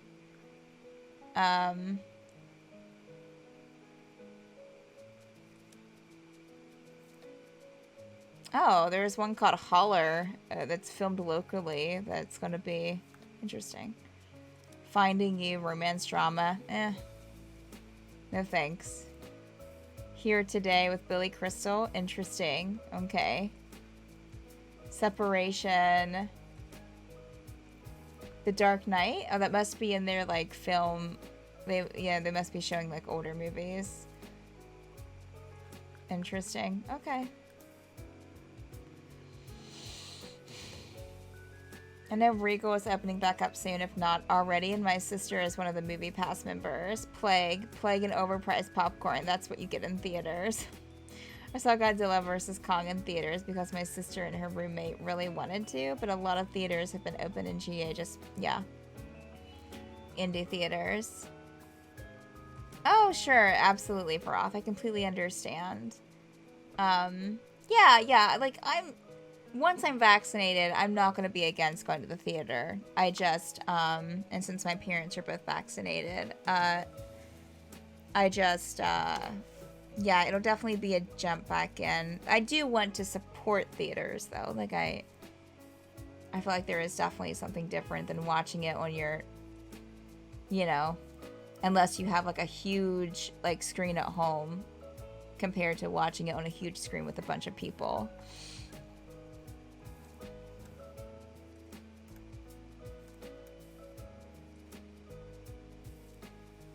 So, yeah. I definitely want to,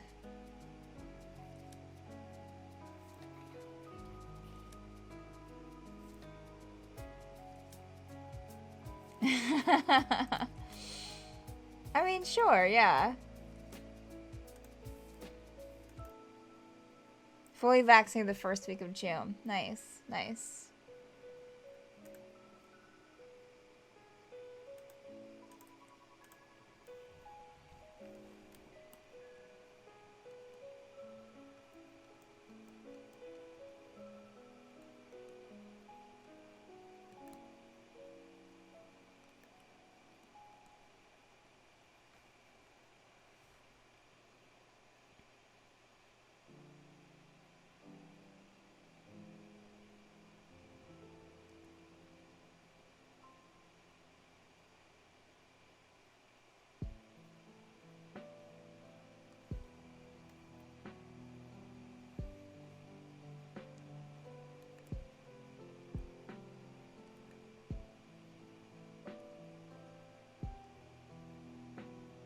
I will say that because of the HBO Max deal, I've watched a lot of more movies I would probably have never cared to watch. Sure, yeah.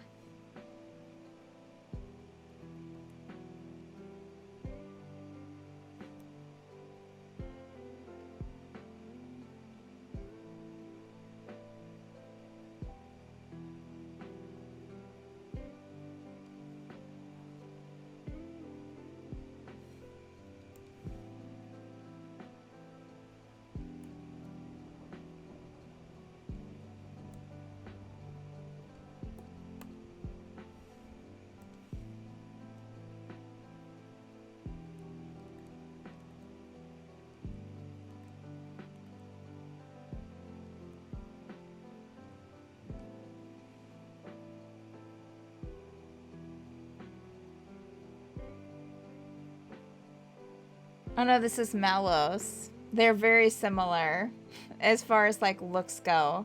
I've noticed. David Samuel, welcome. I'm opposed to the fornication of films. It only begets more films.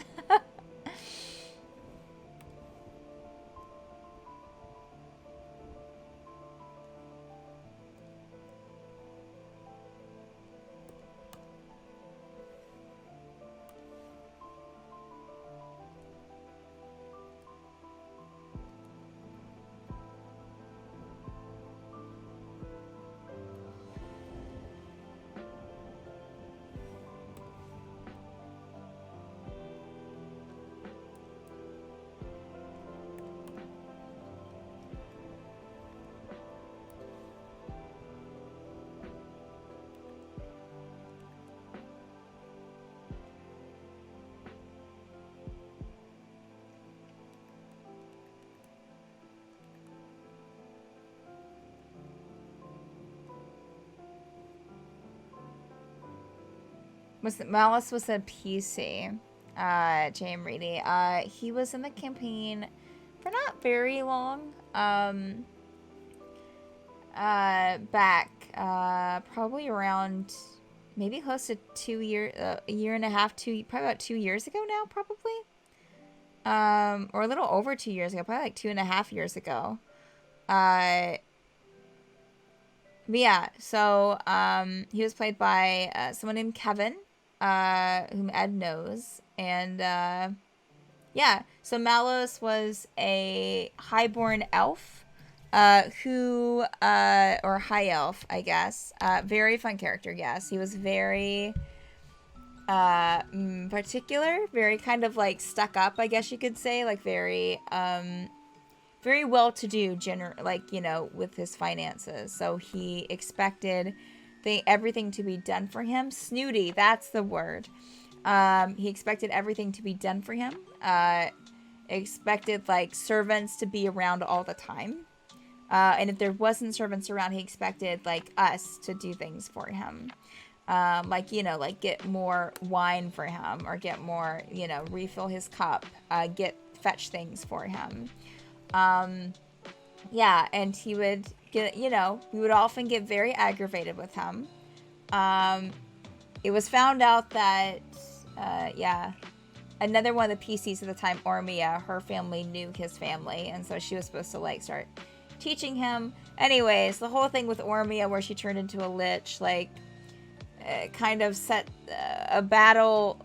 So Malos had an interesting quirk for his character, that if his character, he was a barbarian, I think, and something, I don't remember, something set him off to where, like, if his armor ever got dirty,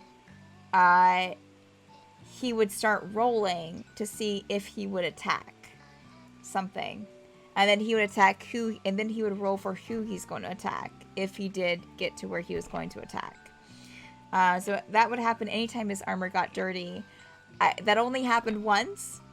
And so he kept rolling to see, okay, is he going to attack now? Okay, no. Is he going to attack now? Okay, no. Just so happened that he rolled to attack when he was in a cart with Ed's character at the time, Felix, and Sam's character at the time, Ormia. And Ormia had just, like, kind of had an altercation with the party in general and was slowly turning into a lich, which we didn't realize at the time. So he had gotten the roll to attack, and so then he rolled to who he was going to attack, and it just so happened, out of the cart of the three of them, it was Ormia. So basically killed Ormia in the cart. Yep. He had a life-size portrait of himself made. Yes. Two-Face from Batman. Yeah. Yeah. So, that's how Ormia died. Yeah. Yeah. And Malos, left not soon after that, but only because the player had, like, work stuff that came up to where he was going to be... Yeah, to where he was going to be gone, having to work late most Fridays. So he had to step away. Which just so happened to be not too long after the whole, like right after the whole Ormia incident, pretty much. So, yeah. Yeah. It was wild. It was a wild time. It was a wild time in Stormfall, during those few weeks.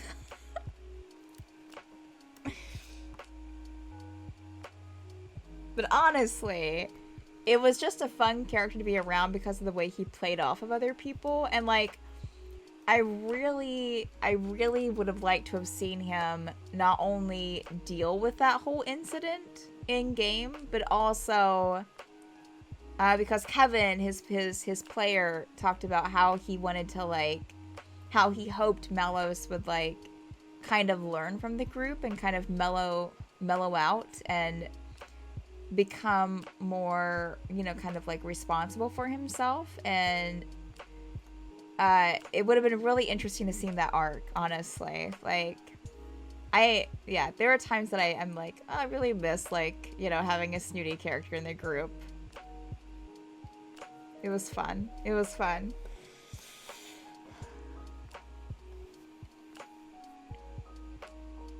Because we're all fairly mellow. I mean, there are a couple of us that, like, I mean, I guess, like, there have been other incidents, I guess, but it was just an interesting thing to have. Because I think also because we have a lot of people in the group, or that were in the group, that, have a thing against kind of snooty people. Like, you know, like, people with wealth, with a lot of wealth, you know? And who treat people like servants. Like, so it was an interesting juxtaposition. We clearly have no city characters at all, who never get punched by more grounded and good-looking characters. Look, Arin's technically... Arin was... Yeah, Arin just... I mean, maybe you could call him snooty. I mean, but his didn't really come from, like, money and wealth. Like, he didn't have a lot of money or wealth. He just had a higher, I guess, opinion of, like, how things should be, and he kind of always did. Yeah. You're right, of course. They're very different characters. Yeah.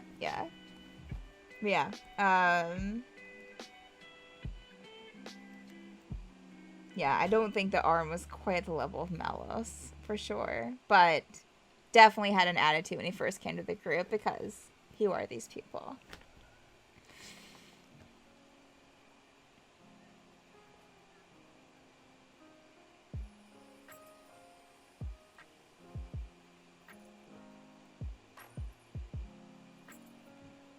Oh, whoops.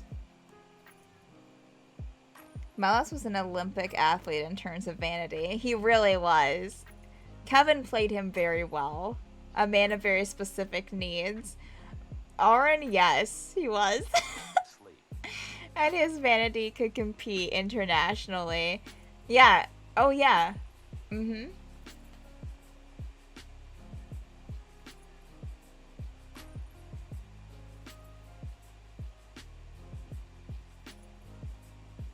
Which I think makes it perfect that was, like, his, like, tipping point, was if his armor got dirty. Like, I love it. I love it. And, like, as a background, like, he totally kept that under his... Like, Kevin, the player, kept that under wraps. Like, we didn't know about it. We had no idea because it hadn't happened before. And all of a sudden it's like... Oh, Melos just starts attacking Ormia, and we think it's because he's upset, like, because of everything that happened. But then we find out, oh no, it's because his armor got dirty and he just started rolling randomly. So it could have been anyone, honestly.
There's a lot going on with his leather armor. A lot going on. I'm failing to kind of like see.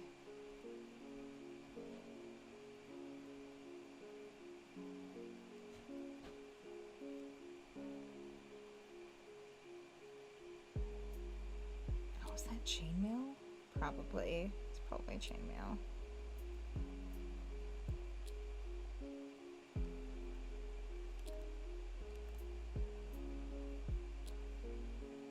Typed by Saint is I am a man with very specific taste. Oh, okay.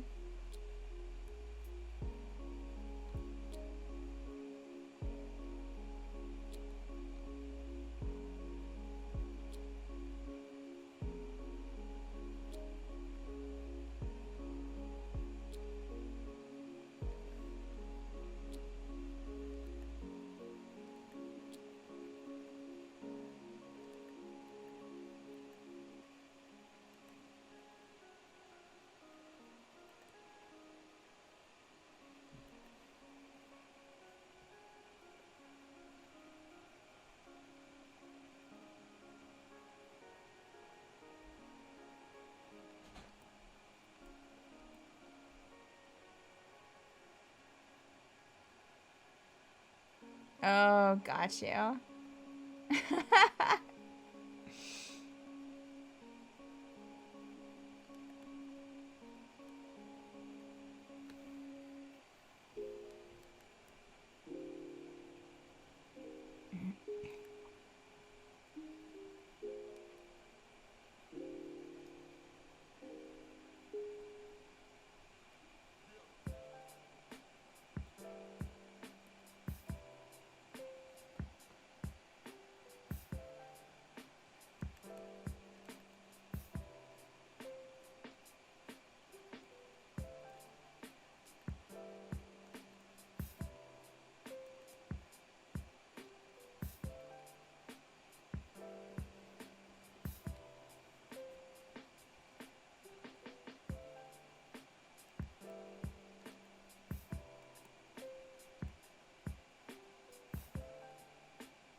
My stomach is telling me it's hungry.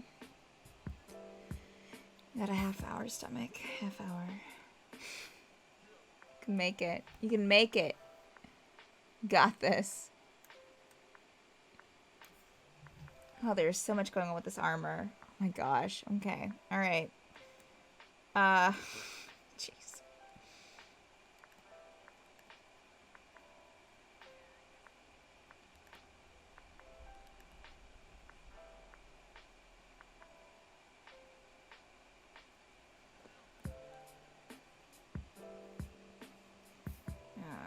There's like some flaps going over both legs here.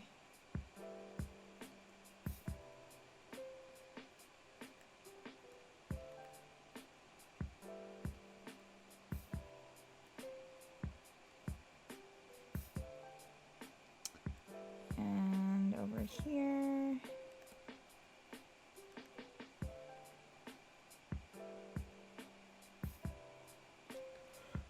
Oh. Okay.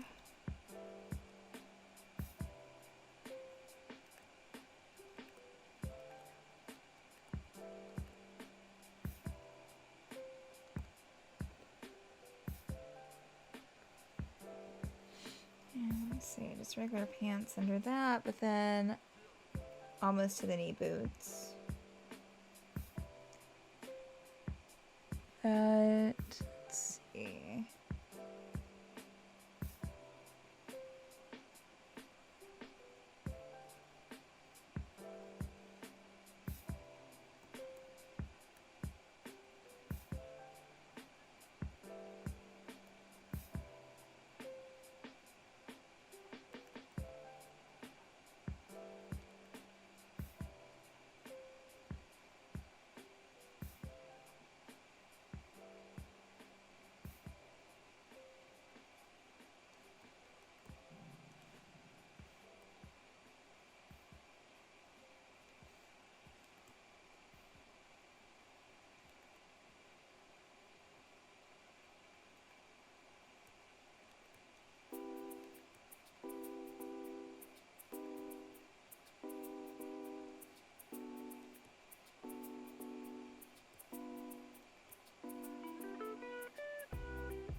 was not aware of all the lyrics in the song. It is more sardonic than I thought. Oh, it'd be like that sometimes. Okay, I think we might be done. Let me take off this extra line work here and see what it looks like.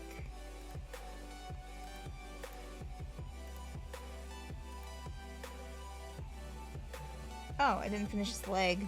Huh.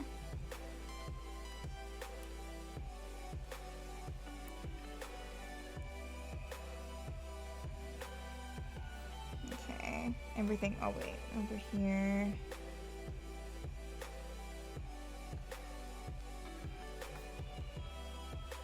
A lot of popular songs are sardonic, yeah.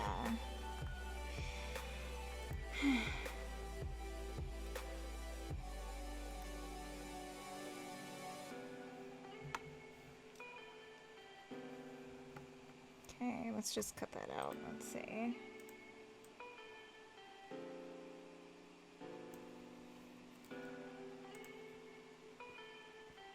Oof.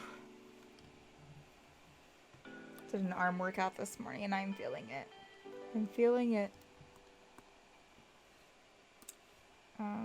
Okay. So... yeah, I mean, he looks okay. His knee is a little weird, right? Oh, there's something on top of it.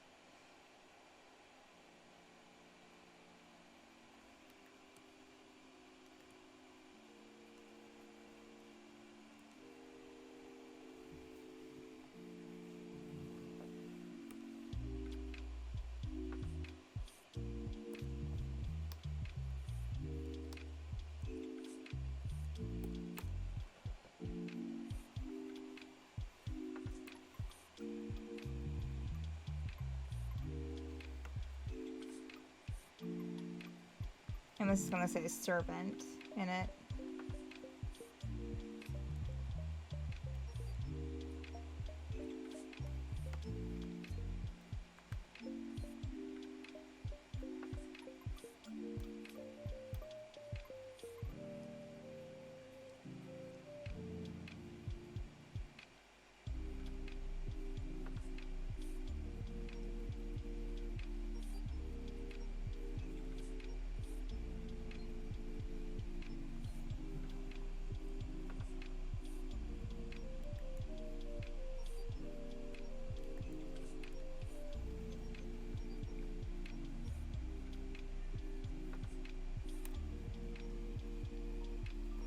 Alright, so 3, 4 down.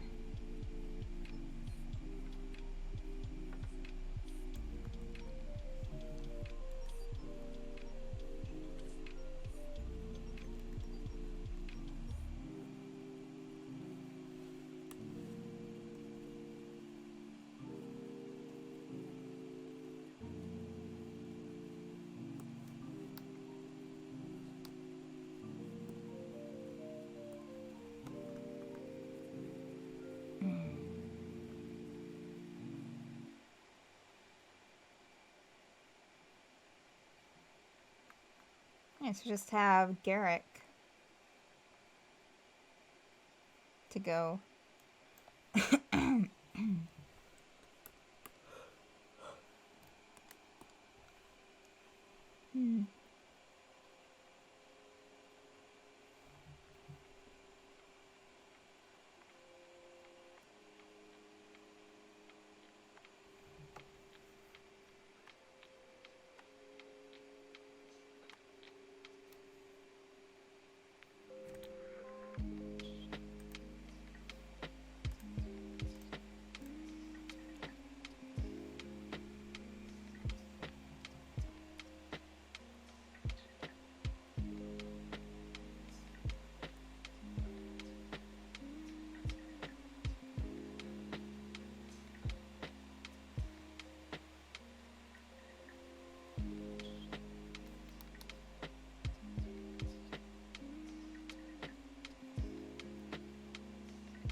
so bothers me about his face, but I don't know.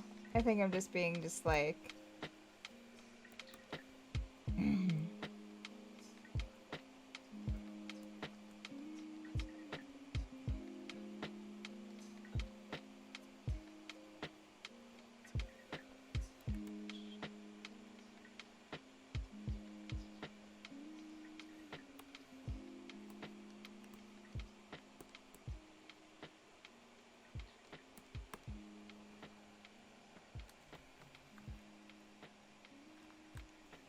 Oh no, this is actually better, I think.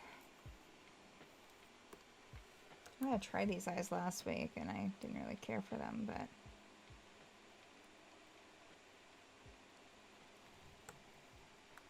I think they work better with the mouth that I changed.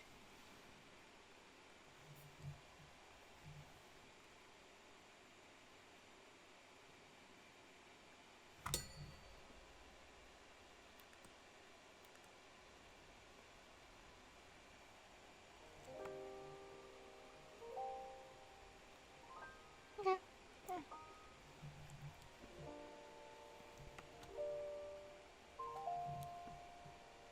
Can't tell if this is like actually lightened or if this is on a different layer than the rest of them. Oh no, it's not. Okay.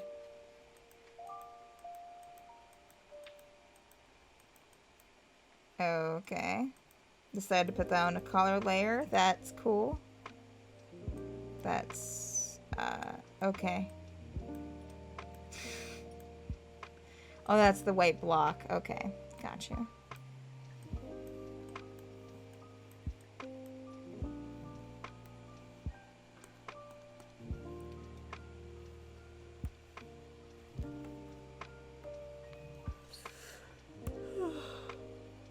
Oh gosh.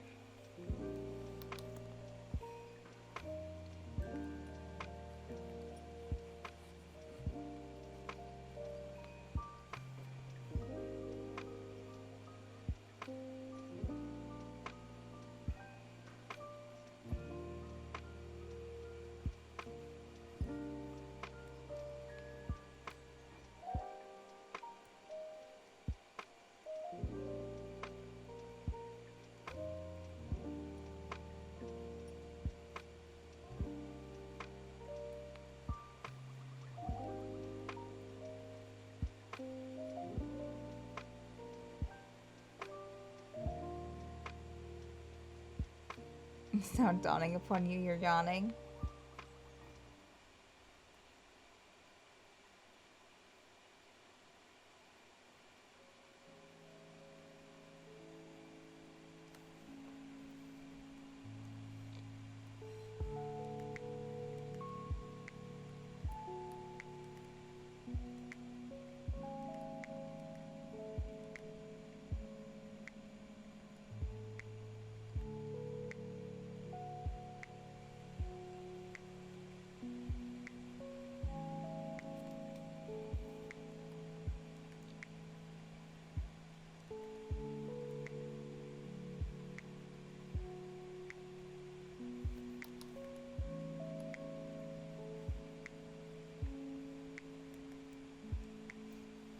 Why do you do this?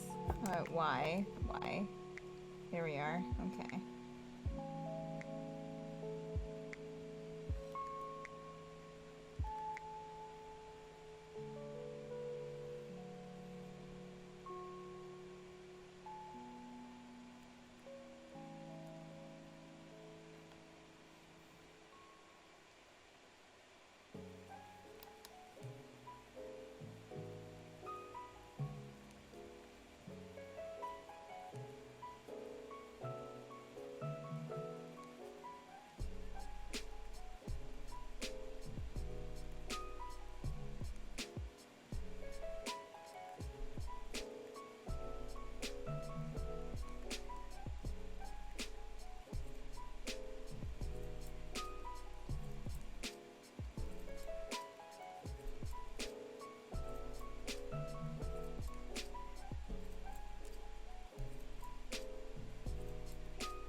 This song is making me a little bit sleepy.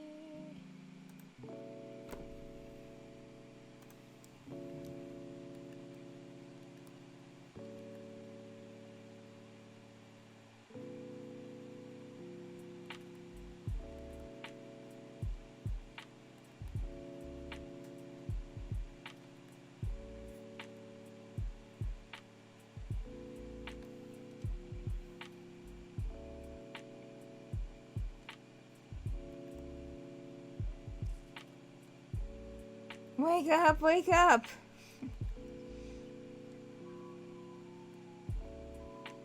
No, it did not, Delvin, but thank you for trying.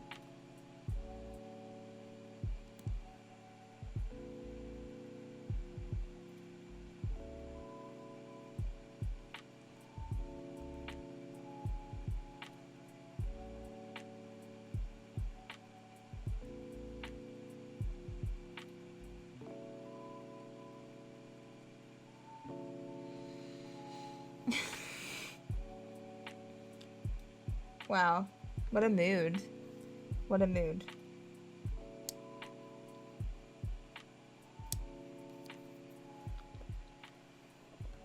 I need those Twitch play jump scare things. God.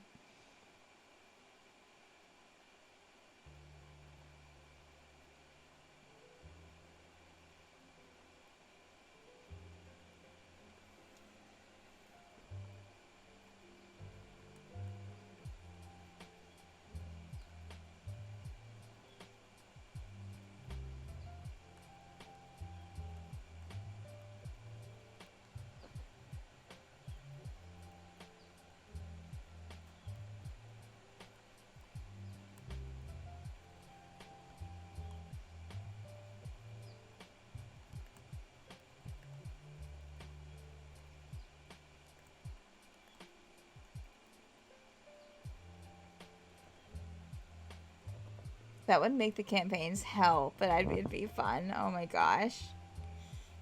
Yeah, I don't know how some of these streamers do it who do like where people can like buy, you know, like affect the campaign. I can't do stuff like that. Heart-wrenching character RP happening and then yeah. No thanks. No thanks.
Justice is fine.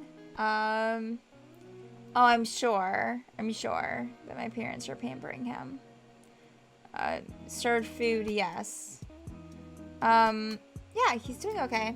He's doing alright. Just being Justice. And, last night, I was watching, Detective Pikachu here in, my room. And, where my desk is. And, he usually doesn't come in here to sleep. Like, you know, like he'll come in here to look out my two windows to kind of keep a check on the perimeter, I like to call it.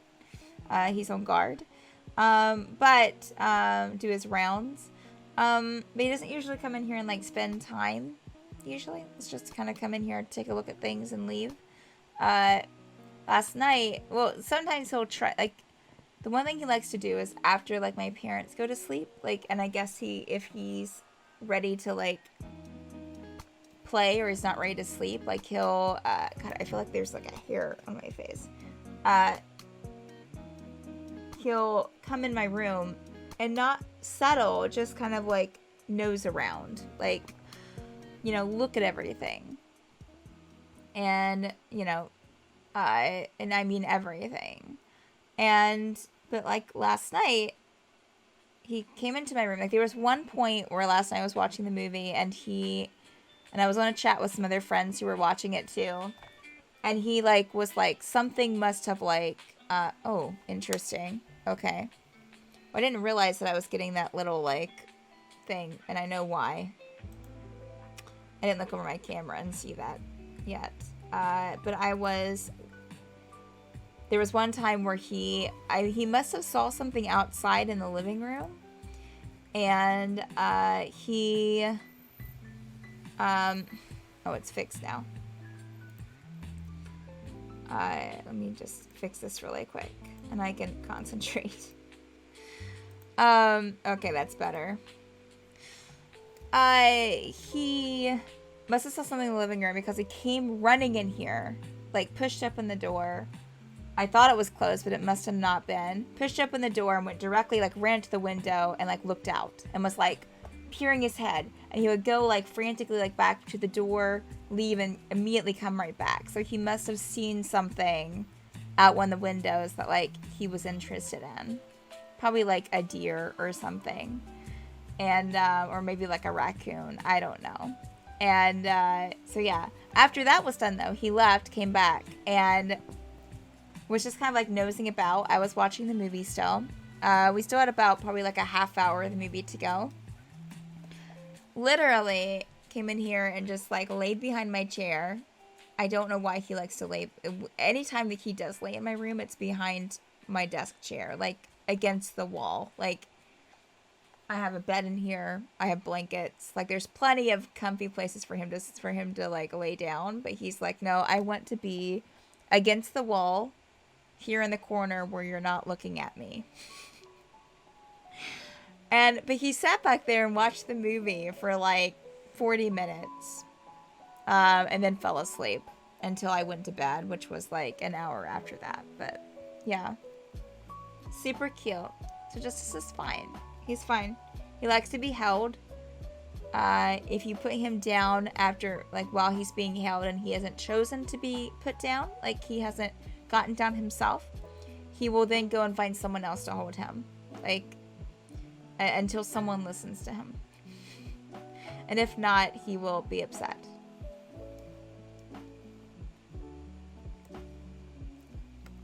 All right, can we get Garrick drawn in 10 minutes? That's the question. Let me pull up his character art here.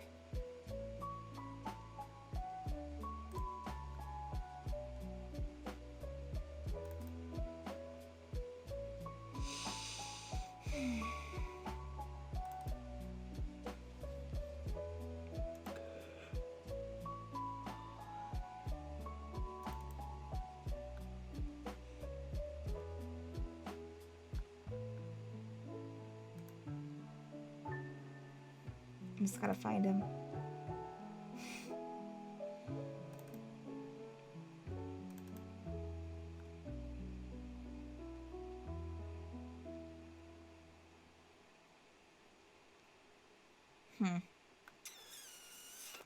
Okay, where did I put Garrick?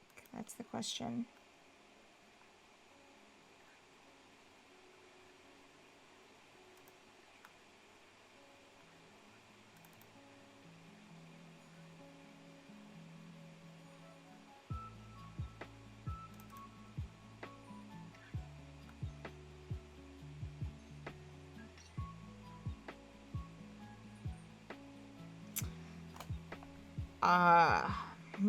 Okay. I'm having a little bit of trouble finding Garrick here. Just give me 1 second.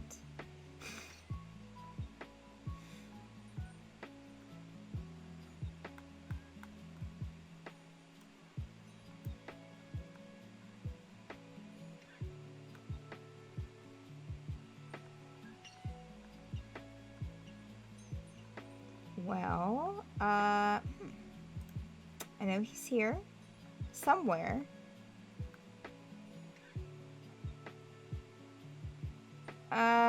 We're going to search for him.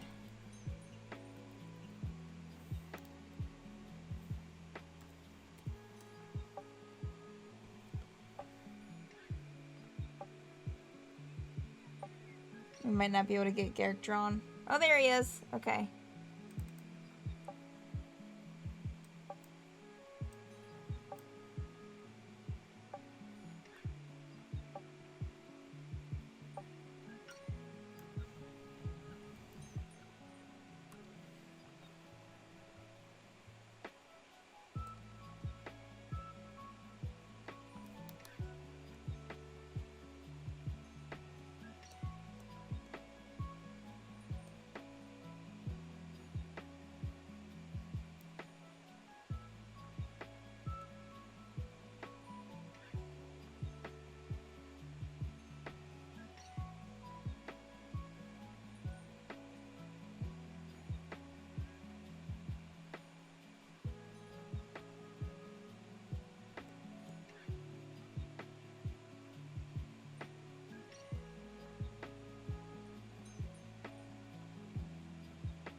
Not 100% these eyebrows. He looks a little too happy for Garrick, honestly.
Hmm.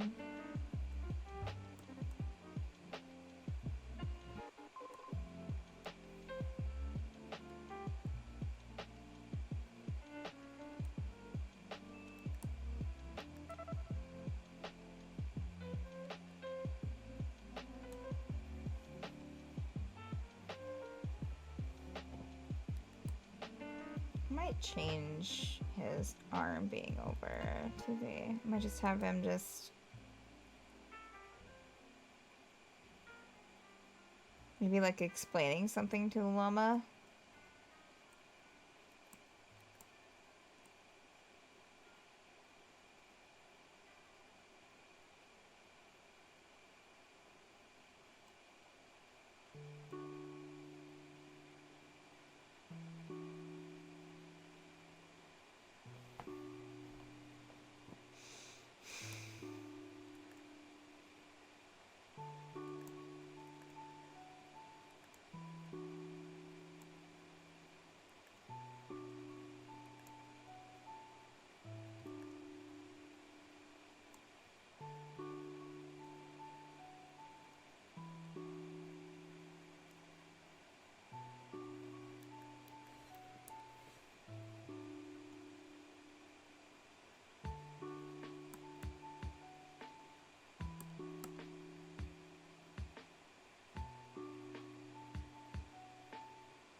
If I can ever catch that on video, Dalvin, I would definitely send it to you.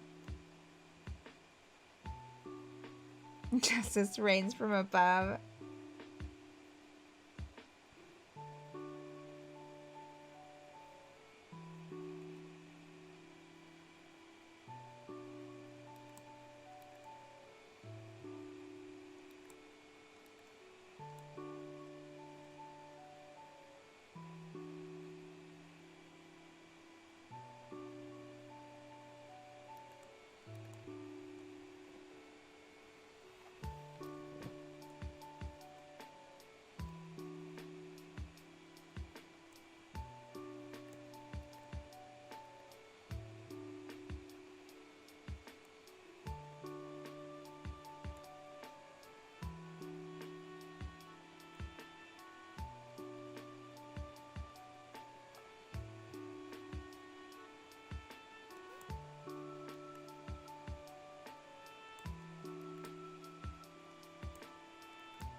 Okay, so let me take off the lighting for this, and then we should be done.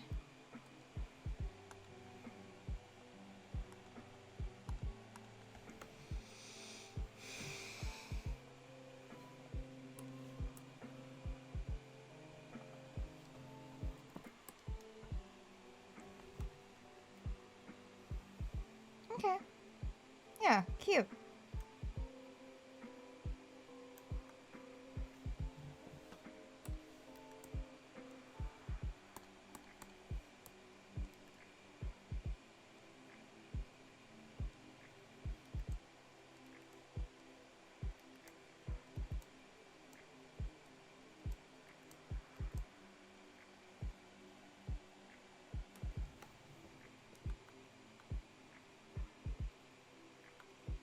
Alright.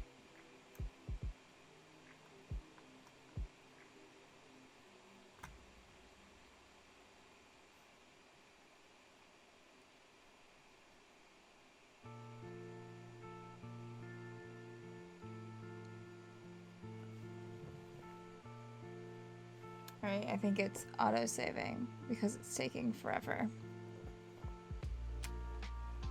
Yep. Alright, so let me take off this white block. And we'll get, oh,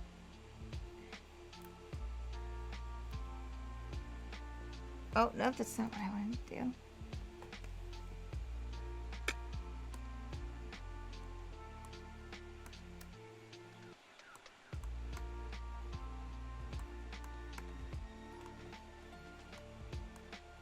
Okay, this is it. Okay. Then we'll move brewer. I still want to do deletes every layer. I still want to do, oh, that's what I want to do. I want to do one that's, Finn. That's brewer in his new body. I mean, I won't do that right now because we're out of time, but, definitely something I want to work on.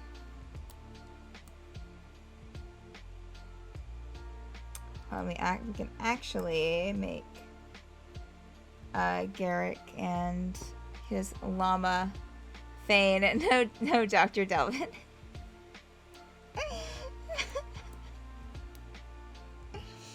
Oh no.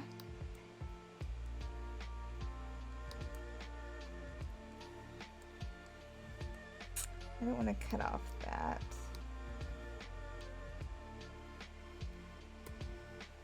Okay. Best bone boy Fane. Really? Yeah.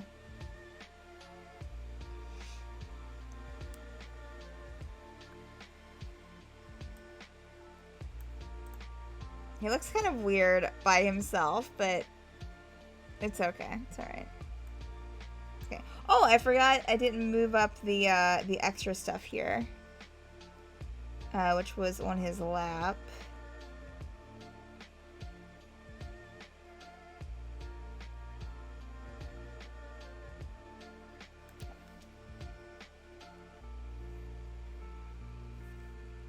Has Steph? Yes, I have.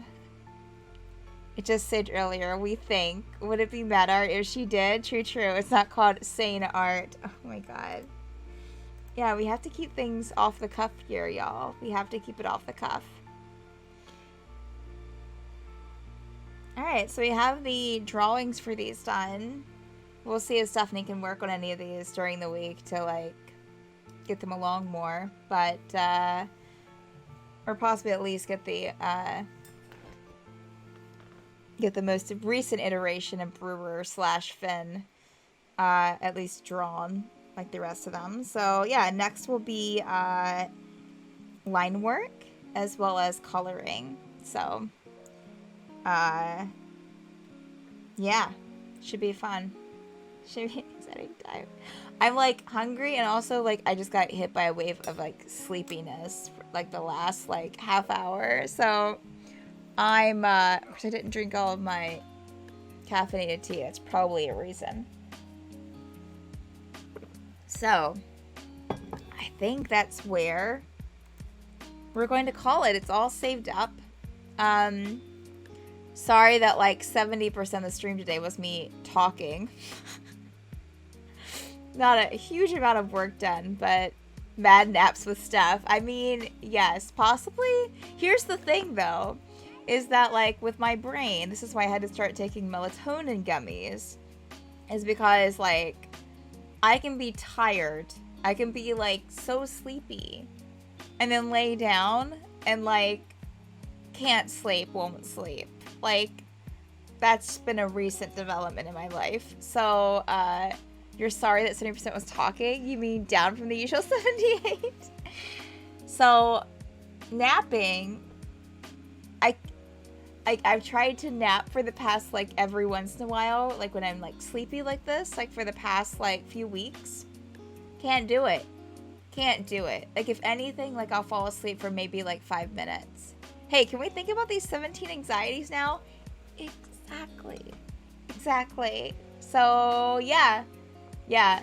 And I can't take a melatonin tablet while napping. I mean, I could, but, like, I'll be out for longer than I want to be or should be or can be. So, yep. Just playing it by ear. Yeah.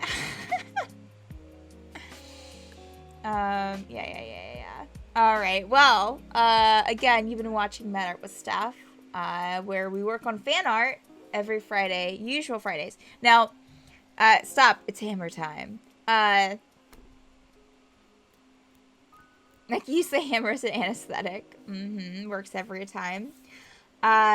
We won't be having MadArt next Friday because, Stephanie's getting her second vaccine. So, yeah, that's happening next week. So I just don't know. So, yeah, so I won't be having shots. I won't be having MadArt next week, but hopefully the week after will be fine. MadArt live at the vaccine center. Yeah, so, and we'll see. But yeah, we have all kinds of D&D. I was going to say Madbird content here on Madbird streams. Mondays, Tuesdays, Wednesdays, Fridays, Saturdays, and Sundays, we have D&D 5e content from 10 p.m. Eastern Time to 1 a.m. Eastern Time. Also on Saturdays at 6 p.m. Eastern Time as well. It's just a live stream vlog channel. This is true. I mean, you're not wrong. Wait, I just have to take off the schedule for a second. You're not wrong, Jay Reedy. Tune into Patreon for the vaccine hallucination induced art with Steph next Friday. Not only, we also have a new campaign. Thursday looks so lonely, doesn't it? I was talking to, let me just take this down again. I was talking to a friend last night. I was like, yeah, I'm not on the channel only 2 days out of the week. Only 2 days out of the week, I am not on Madbird streams. Y'all should feel lucky. Anyways, Wednesdays, 10 p.m. Eastern Time, is a new campaign, the Penumbra Assembly, which I'm DMing. All-Star Cast. We had our first episode on Wednesday, so catch that out on Twitch if you're a subscriber. If not, why aren't you? I'm just kidding. It should be up on YouTube eventually, so, but if you are a subscriber to our channel here on Twitch, you can definitely check it out there. But yeah, we won't be having that this week. I mean, this next Wednesday. Next week we won't be having in the Penumbra Assembly because several of our players are out. But we will be having it 2 weeks from now, from this week. So in 2 Wednesdays, we will continue our adventures there. Also, we're not having Tower of Dreams this Saturday because our DM has stuff to do. And it should be interesting next Saturday because we both are getting our shots on Friday. So we'll see. Also, we have a Patreon, so if you're looking for ways to support the channel, great way to do so. Not only do you get cool stuff, but we get more back. So yeah, You're the best. Let's find someone to raid. Let me catch up on chat here really quick. Tune into Patreon for the vaccine hallucination. You need to get some rants and you get some art. Yeah, I should just rearrange the mad and art in the logo to be on top of each other. So it can be mad with Steph or art with Steph. So run a weekly honey heist on Thursday. Oh, man. Hampers all the... Too many White Claws hampers all the campaigns. Let's see here. Let me find someone that we can read over to. Oh, you're so welcome, David Samuel. Thank you for being here. I appreciate all of y'all.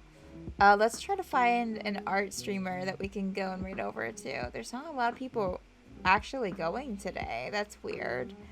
Let's see here. Art. Let's see if we can just find someone new that we can go over to. Someone drawing a cute mouse. Someone drawing like a BDSM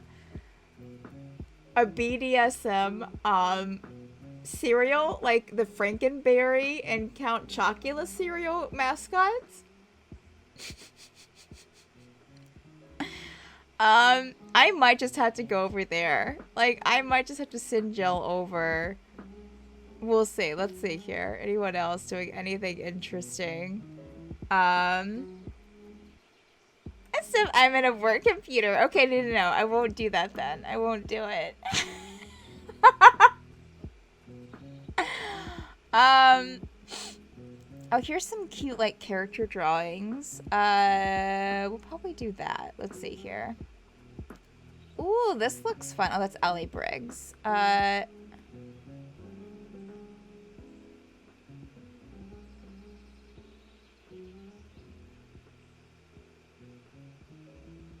You know, let's go over to Void Brush. He's painting, like, it looks like he's actually, like, painting a painting? Like a real life painting and not, like, digital? Hold on a second. Let me see. Please.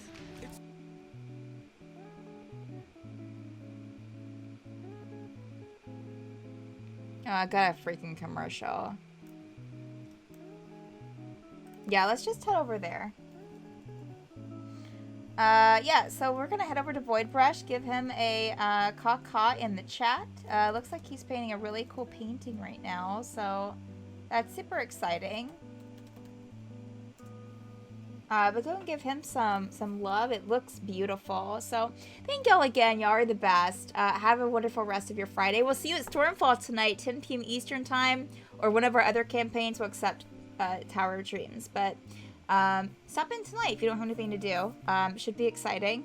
Or if you do have something to do, cancel it and still watch. Y'all are cool. Thank you so much. I'll see y'all next time. Bye.